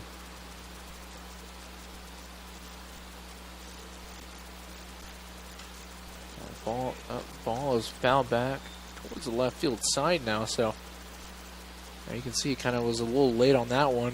Kind of got under it. Give you some numbers if I can find Lopez.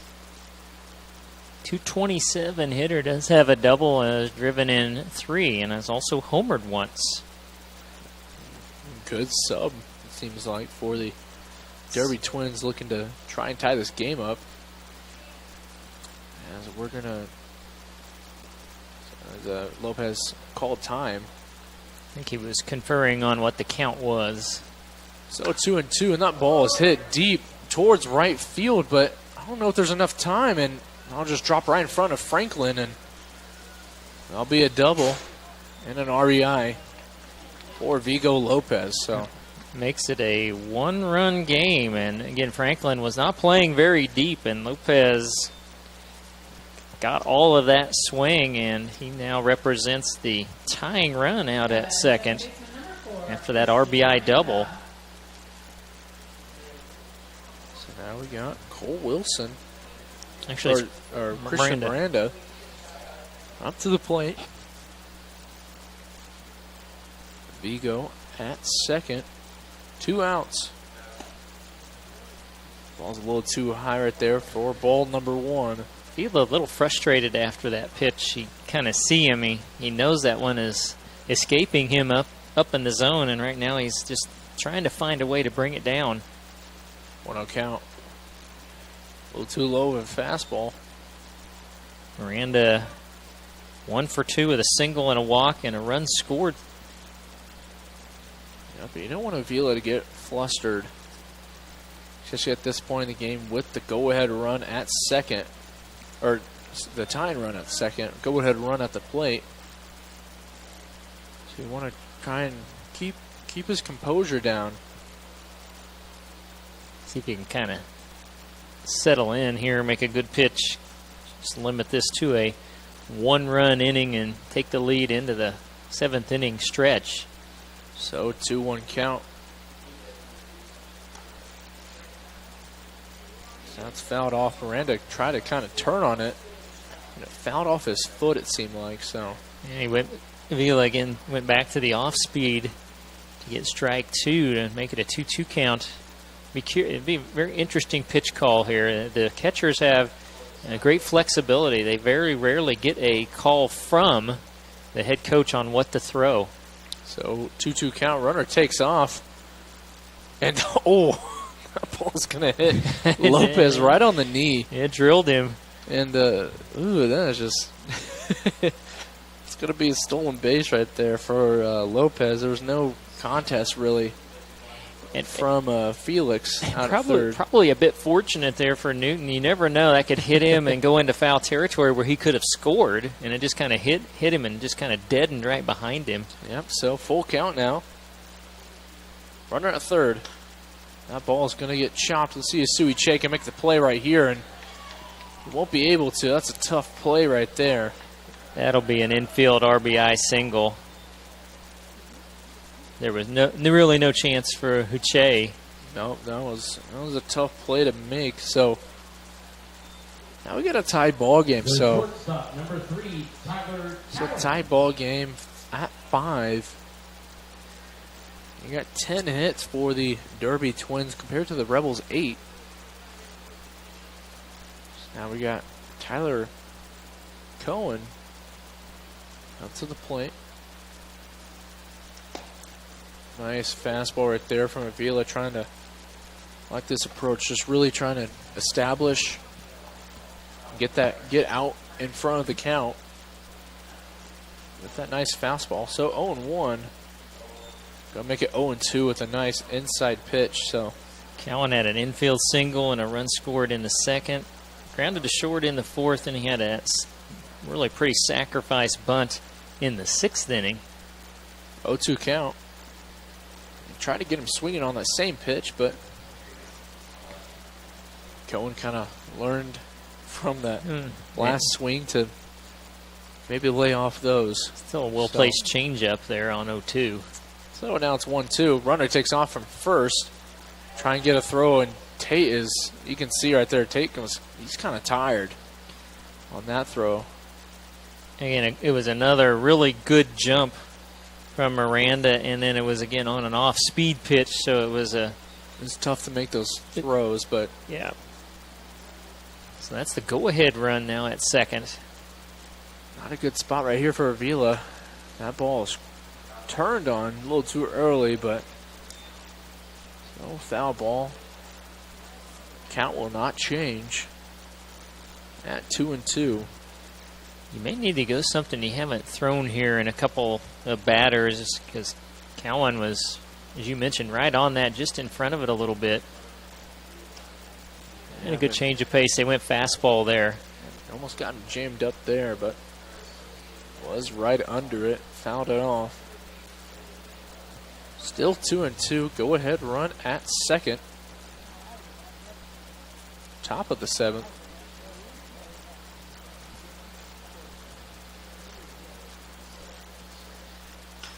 So that ball is nicely placed, and popped up towards Myers, and now in the inning. So great spot for a pitch right there from Avila, but Avila did surrender 2 runs there.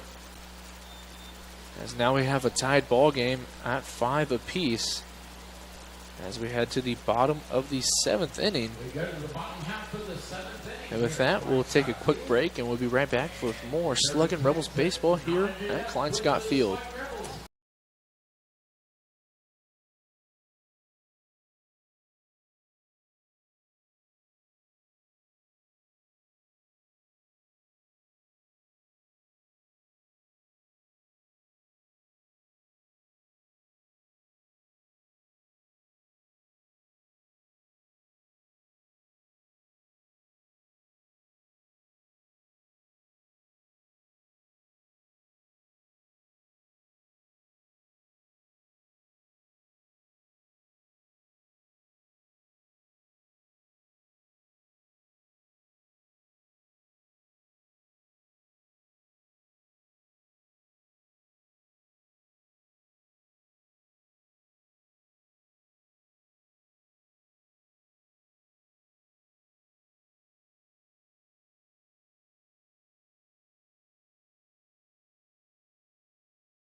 Welcome back to the bottom of the 7th inning as Titan Gable is here to lead off for the Sluggin Rebels against Lynch, the pitcher.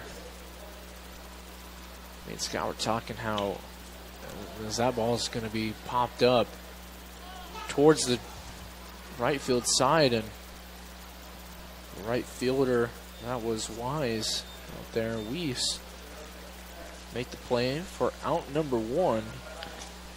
We're talking about how Lynch can't really find an answer for Lynch. The only thing we had going for us was a walk by Jerry Lopez that resulted in a double steal, but we still couldn't get anything up on the board. Yeah, he has really stymied the Rebel hitter since he came in after Mitchell Johnson went 4 1/3. He has done a fantastic job thus far. So Antonio Avila looks at a 1-0 count.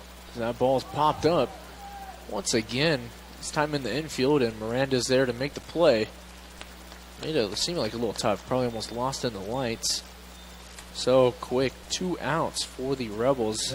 3-pitch inning so far. 3-pitch inning, yeah. That's for Baron Lynch. So that, unfortunately, that's Avila's first official at bat. He had walked twice and been hit by a pitch. Now he's 0 for 1. So we'll see who's at the plate. Or no, it's Tate Lewis still. So Avila did bat, so we'll have to figure out where Felix works into this unless he's... he took over Drew's spot at DH, but I don't think he can. Well, we'll figure it out eventually. I guess we'll see if Tate Lewis can get on base here. He's 1 for 2. Count. RBI single and a walk. So that was just a pretty pitch right there. Lewis was kind of expecting maybe a fastball, but off-speed right in the sweet spot. So 1-2 count now. That ball is popped up once again. This might actually be a blooper. And there, did he make the play? No, he didn't. That was amazing effort right there from the shortstop, Cowan. Like right between. Try to make a dive and play, but couldn't get the play on there. So, yeah, we're going to have Dominic Felix at DH. So, yeah, that was Cowan and Royal from short and center, and neither could close the gap. So there's our answer. Here's Dominic Felix. There's going to be Armand Coatings of Wichita base hit right there for Oh, Lewis. I know what they've done now. This is the third baseman spot, and the pitcher is hitting, so there is no DH right now for the Rebels, is what they have done with the lineup. Now it's going to be a 1-1 count for Felix after looking at that ball outside. Still positioned a little outside as that ball is crushed towards right field. And that's going to be, Lewis is going to go to third. He's going to stop at third. So runners at the corners with 2 outs. Boy, beautiful hitting there. Dominic Felix got a pitch right on the outer part of the plate and took it right down the right field line. Now we got Will Franklin looking to get something going. Franklin's had his opportunities. I don't believe he has capitalized. He is 0 for 3. He's grounded to second, struck out, and fouled out to first. Great time right here to capitalize, especially for Will Franklin. So he'll look at ball number 1 in the dirt. Especially with it tied up at 5, hits are even at 10. Great chance to jump back on top here. 1-0 count. Nice swing and miss right there from Franklin. Just got right by him. So 1-1, 2 outs.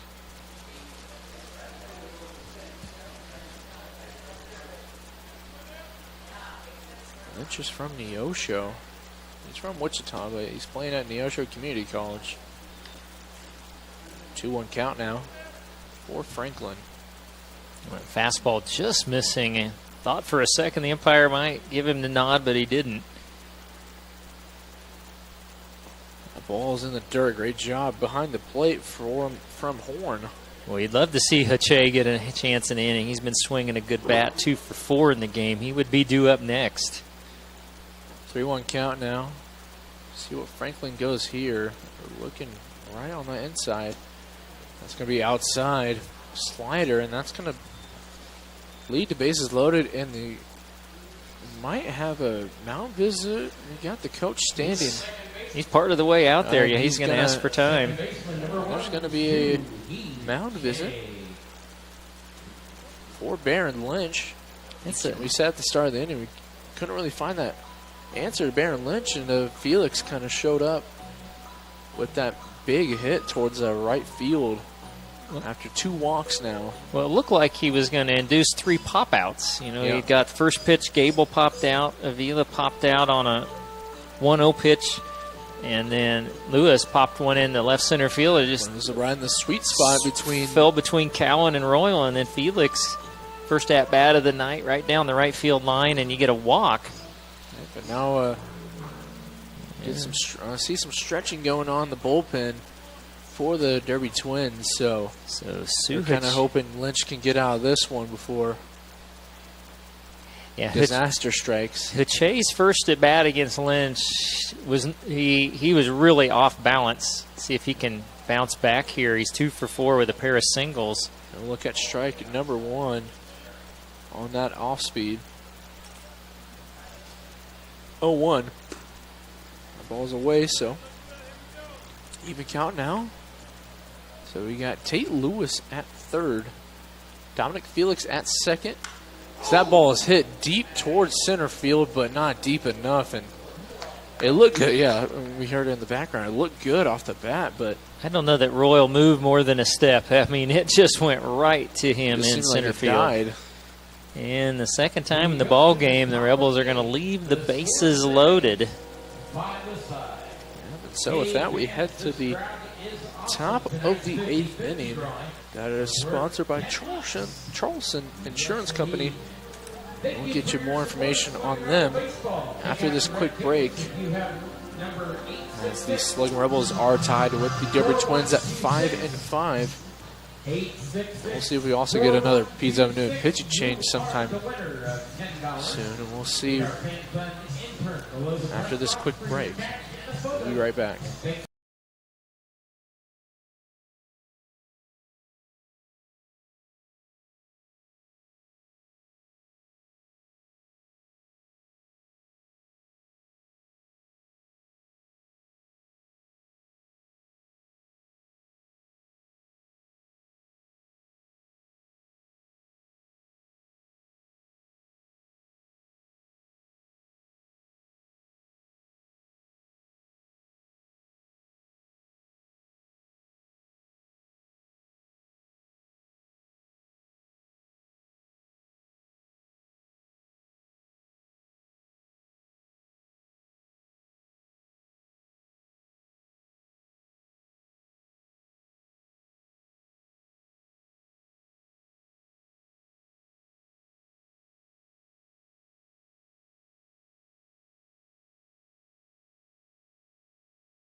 Top of the 8th inning, and another call to the bullpen for the Rebels, sponsored by Pizza Hut of Newton. No one out pizzas the Hut. It's going to be Alex Gillig on the mound.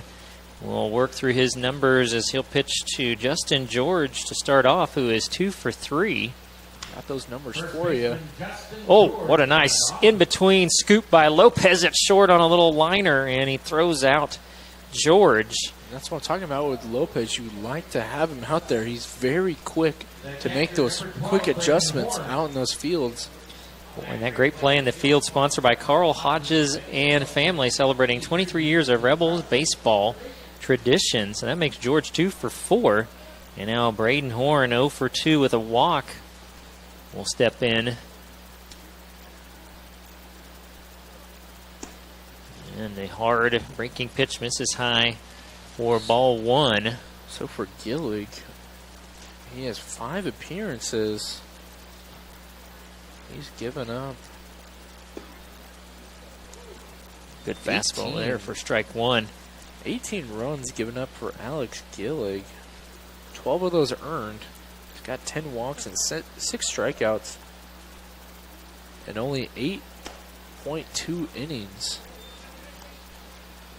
Yeah, he's got good stuff. He's just had trouble so far this summer locating it.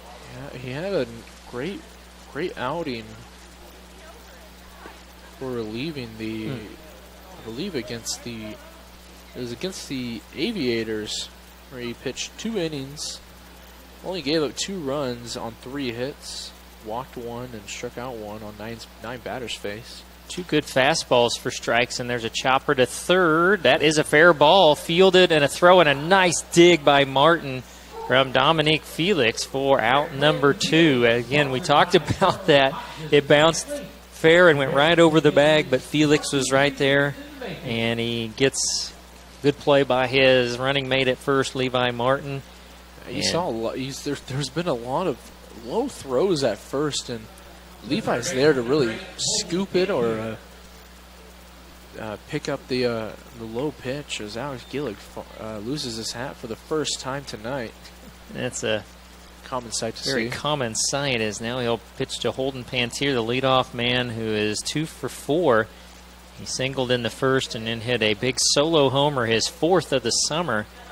That came in the 5th inning, but boy, you'd love to see if Gillig could get a 1-2-3 inning, and then you got 2 at-bats to 1 to try to get that 5-5 tie broken up. Pantier home run was an immediate response to the Churdy Lopez 2-run homer the inning before. So now it's a 1-0 count. 1-0 count, almost hoot him. Ooh. And misses inside with a fastball. It's 2 balls and no strikes. Pantier reaches it, then be Ethan Royal. As it once was a 5-2 ball game in favor of the Rebels, as he got it in a little bit more on the hands there. It's fouled off 2-1. As 3 in the first and 2 in the fourth for the Rebels. 2 in the second, 1 in the 5th inning, and 2 in the 7th. Right now for the Twins, that time the fastball, Lewis tried to pull it up, stayed a little low. It's 3-1. And that's, we'll see how it works out here for Alex Gillig. And there's, again, a lot of nights that'd be ball 4, but tonight that has been a strike every time, and you know that's what you got to adjust. I was like, what was he walking away for? It looked like a pretty easy strike call right there. Now the payoff pitch made another good pitch and popped him up right side of the infield. See some communication going on, and great communication. Huche makes the catch, and that will be out number 3. So Alex Gillig comes in and gets a 1-2-3 inning. And that I was going to mention, we've seen him a couple of times where he'll get the first 2 batters out, and then that walk springs up and it opens the door in an inning. But that time he came back from 3-1 and got Pantier to pop out. Again, this is the Charleston Insurance Company 8th inning.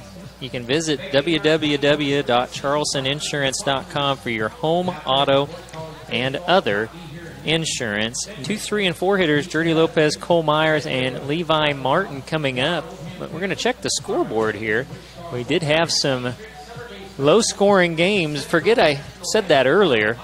As now, at top of the ninth, Hayesville, once trailing 1-0 to the Cannons, now leads 9-1. They're about ready to close the door on the Cannons tonight. And in Hutch, top of the eighth, it was a 1-1 game a while ago. Now it's the Monarchs 6 and the Islanders 2.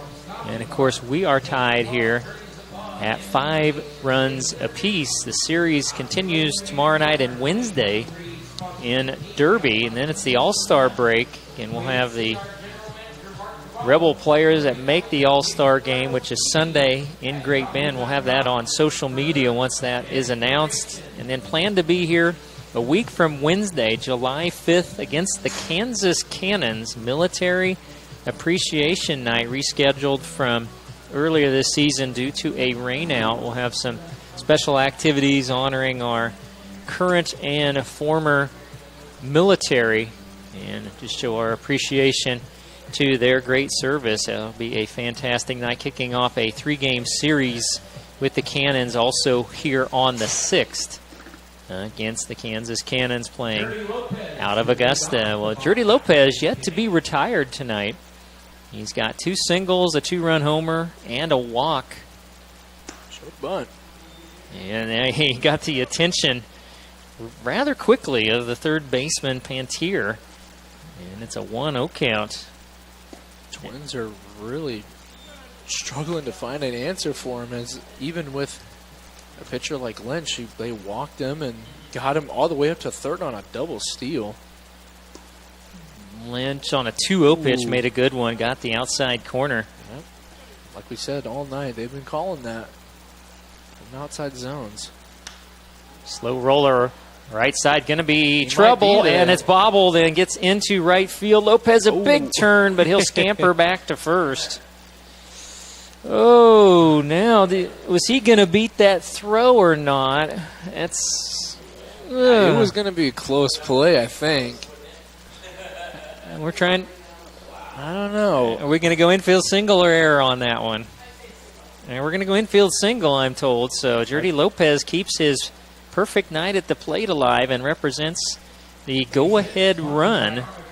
Might be some home bias, but I don't know. With someone like Lopez's speed, that's a close one. Miranda, I don't know if he would have had time if he fielded it cleanly. And now Myers a bunt, and it just goes foul. Excuse me, that is not Cole Myers. That is number 30. That will be Alex Gillig, actually. So Alex Gillig. So he's going to be. He's in the batting lineup then. He's taking over for Cole Myers. So all sorts of interesting things. There's some weird substitutions going on. So Gillig tried to bunt, and now they'll throw over to first. Well, it makes sense why Gillig is trying to bunt. I don't know what Gillig's hitting stats are looking like. I mean, he probably has no stats up on point streak, but we'll try to find out here if we can. He's going to put down this time. He's going to get the job done. And good, strong hesitation right there from Lynch, trying to maybe thinking about throwing out Lopez, but at that time, Lopez was already sliding. It would have been, I will say, it would have been close. I don't know that he could have got him, and I think Lynch makes the correct decision there to make sure of an out. But now you got 2 chances with Levi Martin and Titan Gable. Yeah, but Martin is hitless. He reached on an error and scored in the first. Gillick did his job, especially as a pitcher, and that ball. Yeah, got the home plate umpire. Hit home plate, and I think he also hit Myers, too.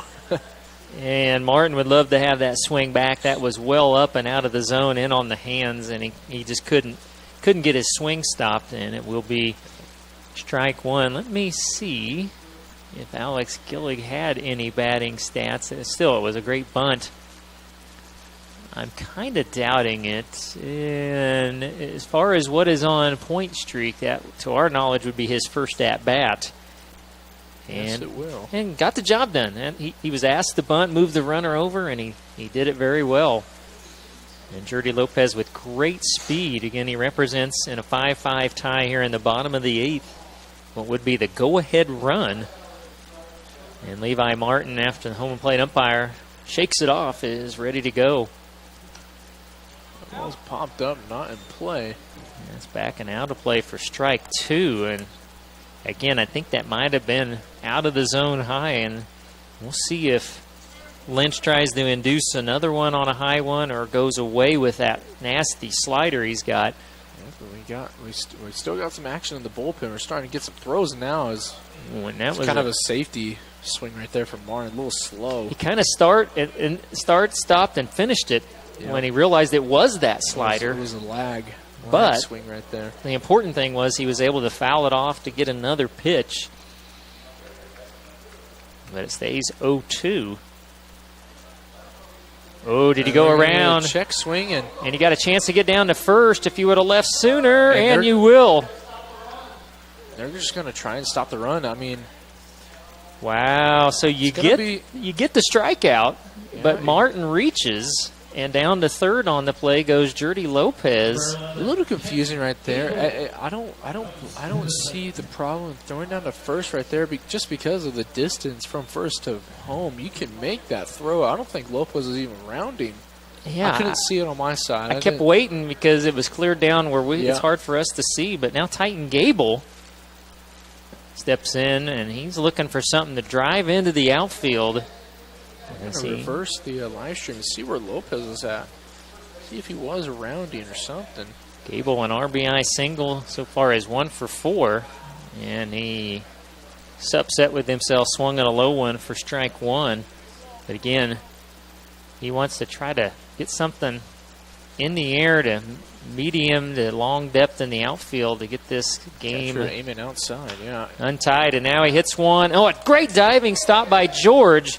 And he outraces Gable, but he was unable on the dive to have any chance at a double play. So Gable gets the job done on the RBI ground out, scoring Lopez to make it 6-5.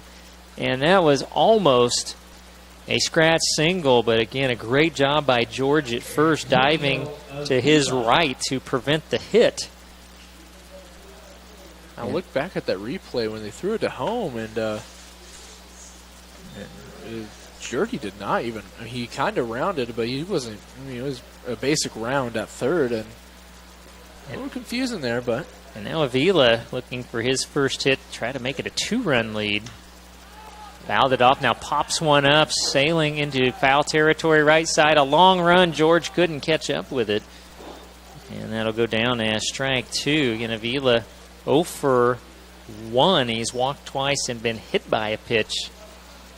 And again, Levi Martin out at second, 2 down, bottom of the 8th, 6-5.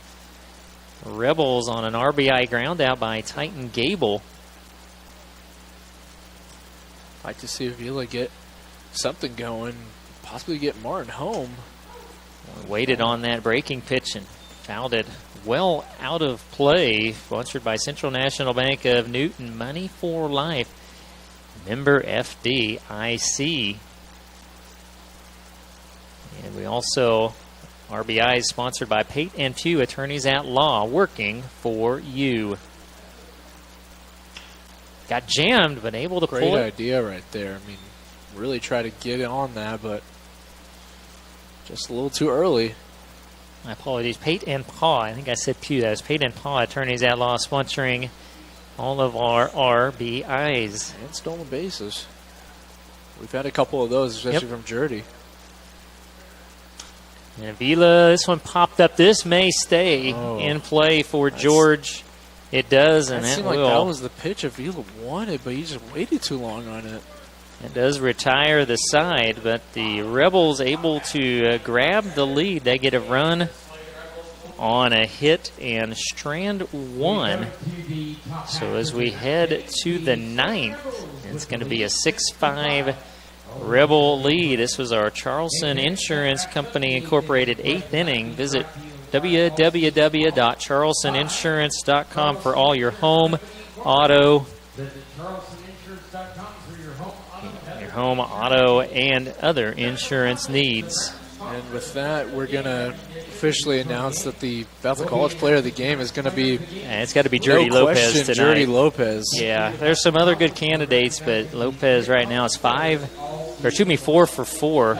3 singles, a 2-run homer, 3 runs scored, and 3 stolen bases and a walk is what I've got him for. Unofficial, but it's pretty close on his night.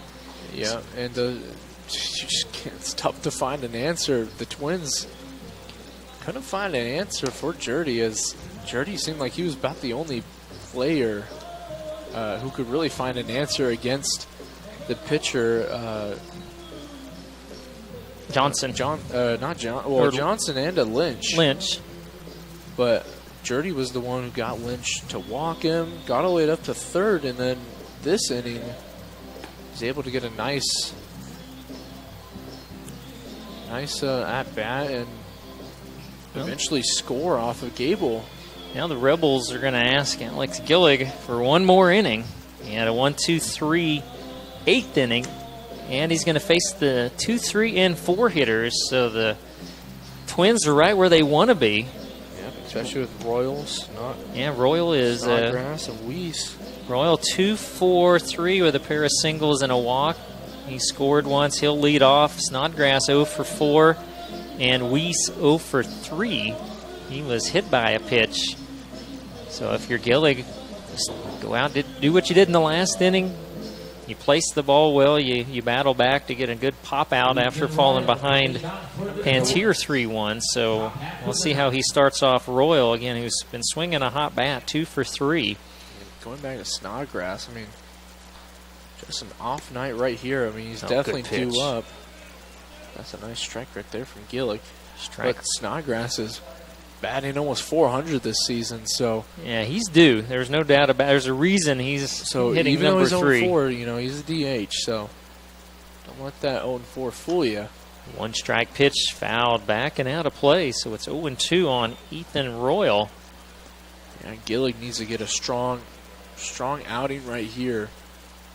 Well, and like I said, we mentioned he struggled with the base on balls. This could be a huge lift for his summer if he could do a couple of scoreless innings in this one. 3 outs to go. 2-strike pitch. Got the fastball by him and lost the hat again, but he's got his first strikeout and a big out. Number 1 here in the top of the 9th. Yeah, but that was a Mark Fox, your local JP Wygate realtor. Focus on bringing you home. Strikeout. So that's the first. And Golden had 4 strikeouts. Zach Gillig and Antonio Avila both had 1. So now you face the Twin DH. Fastball pulled foul down third for strike 1. So stay tuned. When we do get to that portion, we'll have your Bethel College Player of the Game interview. We'll recap the stats as well. 2 outs to go for the Newton Sluggin Rebels. And tried to go there to the off speed and misses high. It's 1 ball, 1 strike. Snodgrass this season, 40 at-bats, 14 hits, a double. He's got 14 RBIs, 9 walks, and only 7 strikeouts. Tried to go inside and misses. That's Gillig gets 2 and 1. Again, following will be Grant Weiss, and then Vigo Lopez would be due up after that. He had a pinch hit double in this game. Double. You'd like to not see him in this inning again. Fastball popped up left side of the infield. Who's going to take it? It will be the third baseman, Dominique Felix, for out number 2. And now it'll be up to Grant Weiss, who's 0 for 3. Got hit by a pitch in the 3rd inning. Weiss does have actually, it says he has a strikeout today. And that was back in the 1st inning. He went down looking against Cooper Golden, who had 4 strikeouts and no walks tonight. He's got 12 strikeouts on the season. And that's really the first time we saw that, and I think the first outing we saw Alex Gillig kind of, I don't know if you call it overthrowing, just over-rotating a little bit and missing well outside. That's the first time he's done that this evening. Don't want that to get right back up with 2 outs. Made another good pitch there. He put that fastball just about belt high. Yeah, just missed right under Weiss, and potential pop-up, but not too much under it. That is a tough pitch unless you are right on top of it to get into the field of play. So now it's a 1-1 count. Fastball. Nice pitch right there. There it is. I mean, Weiss is thinking that's high, but I'm telling you, this umpire's been one of the most consistent we have seen all summer. That has been a strike every time tonight. And I might put another one right there. 1-2, 2 down. Base is empty. They are going a little outside. Ground ball is going to get into center field. Once again, that the shift or the position that Che's in is just not been the best so far. As that's the second time that ball is. I think that's the third time it's been right in that area and gotten into center field, and that's hit number 11 for the Twins and brings up Vigo Lopez. He had a pinch hit, RBI double, and scored in that 2-run 7th inning. That was a ball hammered to the fence in right field. Definitely not someone you want with and potential. Chopper out to Lopez. He'll race to the bag, and he outraces Grant Weiss for the third out of the inning to conclude the ball game on a fielder's choice. What a way to go out, especially for the player of the game. Out beating your opponent, getting your foot down. Wow, no runs, 1 hit, and 1 left. So your final, the Newton Sluggin Rebels 6 and the Derby Twins 5. So the Twins now 500 on the season at 9-9, and they go to 8-8 in league play. And Newton improves to 8-9, 6-9 in league play. So that is a fantastic win, and our Sluggin Rebels win was sponsored by the great team at Ray Roofing, a 6th-generation family-owned business serving the state of Kansas. Thank you for your support, and we look forward to announcing many more Sluggin Rebel wins this season. So we will take a short break, and we will be back with our Bethel College Player of the Game. Bethel College, where you graduate 100% life and work ready. Roll on Threshers, Jordy Lopez, and your final numbers. Up next, you're watching Sluggin Rebels Baseball.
All right, welcome back to our Sluggin Rebels post-game report. The Rebels hold on for a 6-5 victory over the Derby Twins, and our Bethel College player of the game joins me, Jordy Lopez. Jordy, congratulations on a great game and a great team win tonight. Yeah, thank you.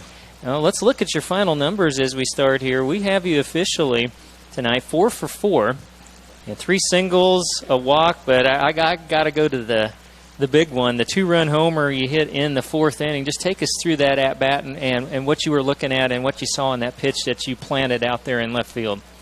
He threw me a fastball inside, and I just missed the first one, and then he threw me again, and I just made the adjustment.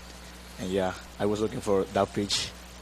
Was that one of them that when you hit it, you knew it? Yeah. That's a great feeling, isn't it? Oh, yeah. Yeah. I never was much of a power hitter, so I was a base hitter. I never really got to feel that, but that really kind of put a jolt into your team after you got the 3 runs in the first. They got 2 back in the second. That seemed to kind of set the tone at that point for you guys. Yeah, I just trying to be a base runner, you know. So I just trying to be in the base every time to get runs for the team.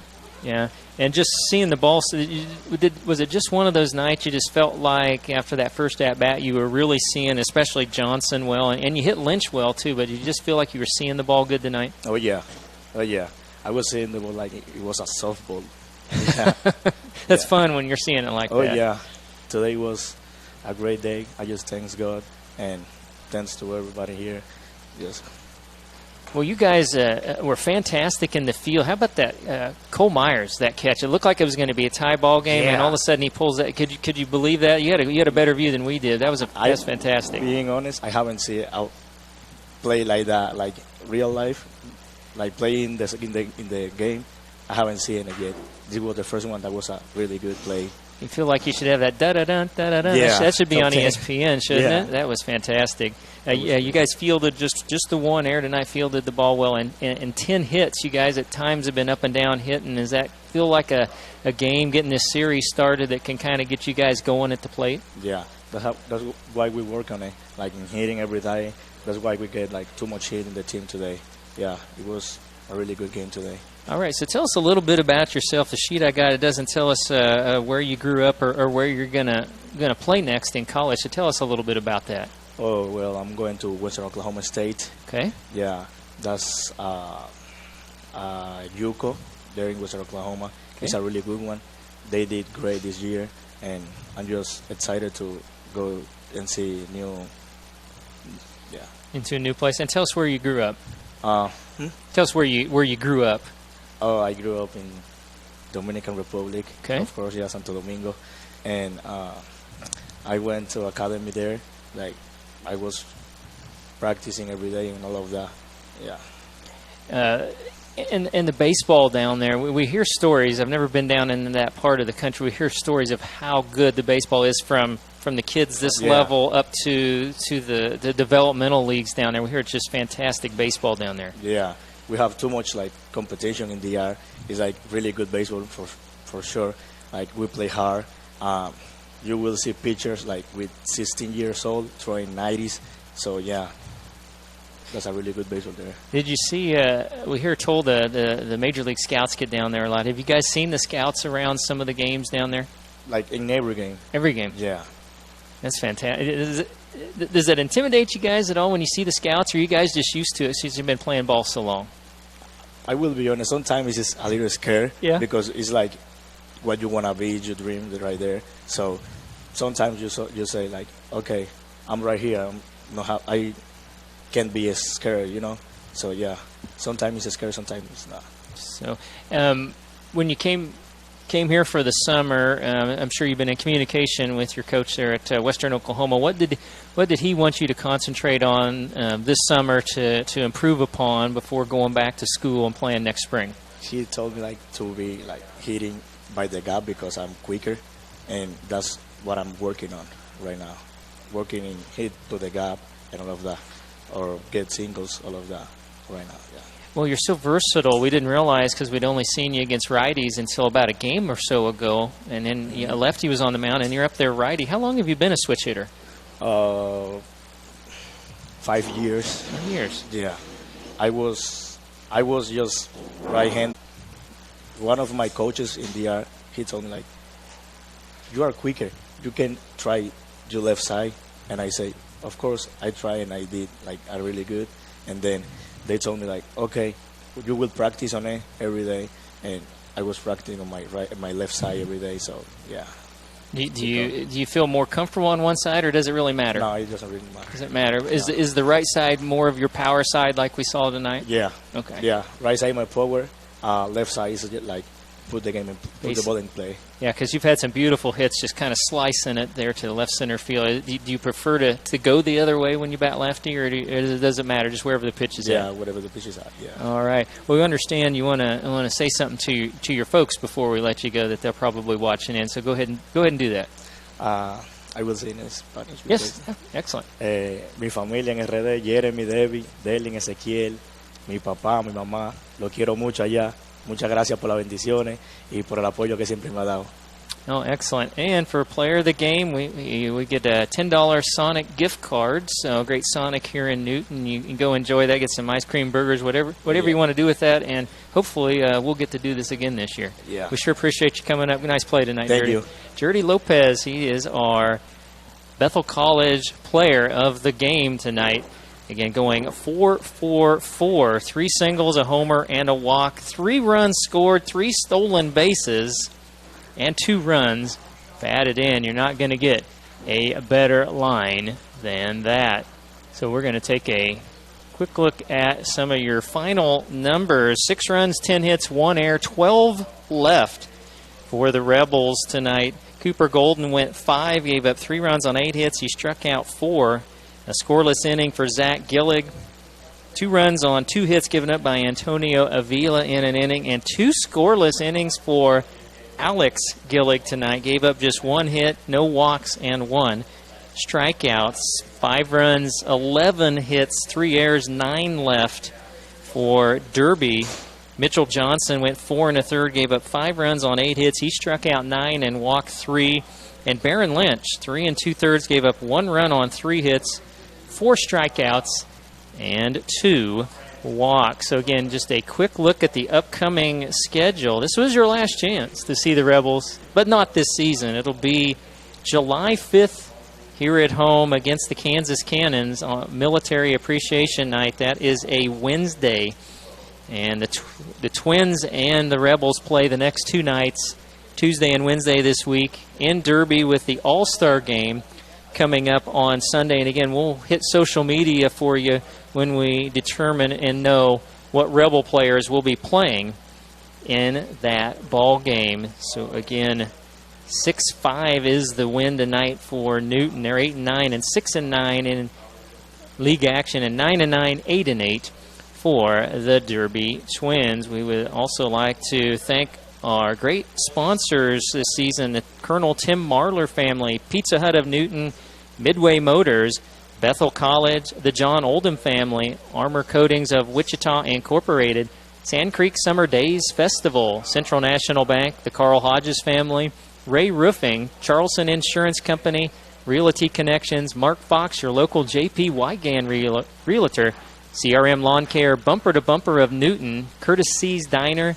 Freddy's Frozen Custard and Steak Burgers, Papa John's Pizza, The Bread Basket, Domino's Pizza, Norm's Coffee Bar, Pate and Paw Attorneys at Law, and the Creation Station of Newton. And remember, it's not too late to join our 2023 sponsorship team. Please see our General Manager Mark Carvalho or email newtonrebelsbb@yahoo.com for more information. Again, a huge thank you to our host families here in Newton and Wichita. They open their homes and their hearts to all these great college baseball players for the summer.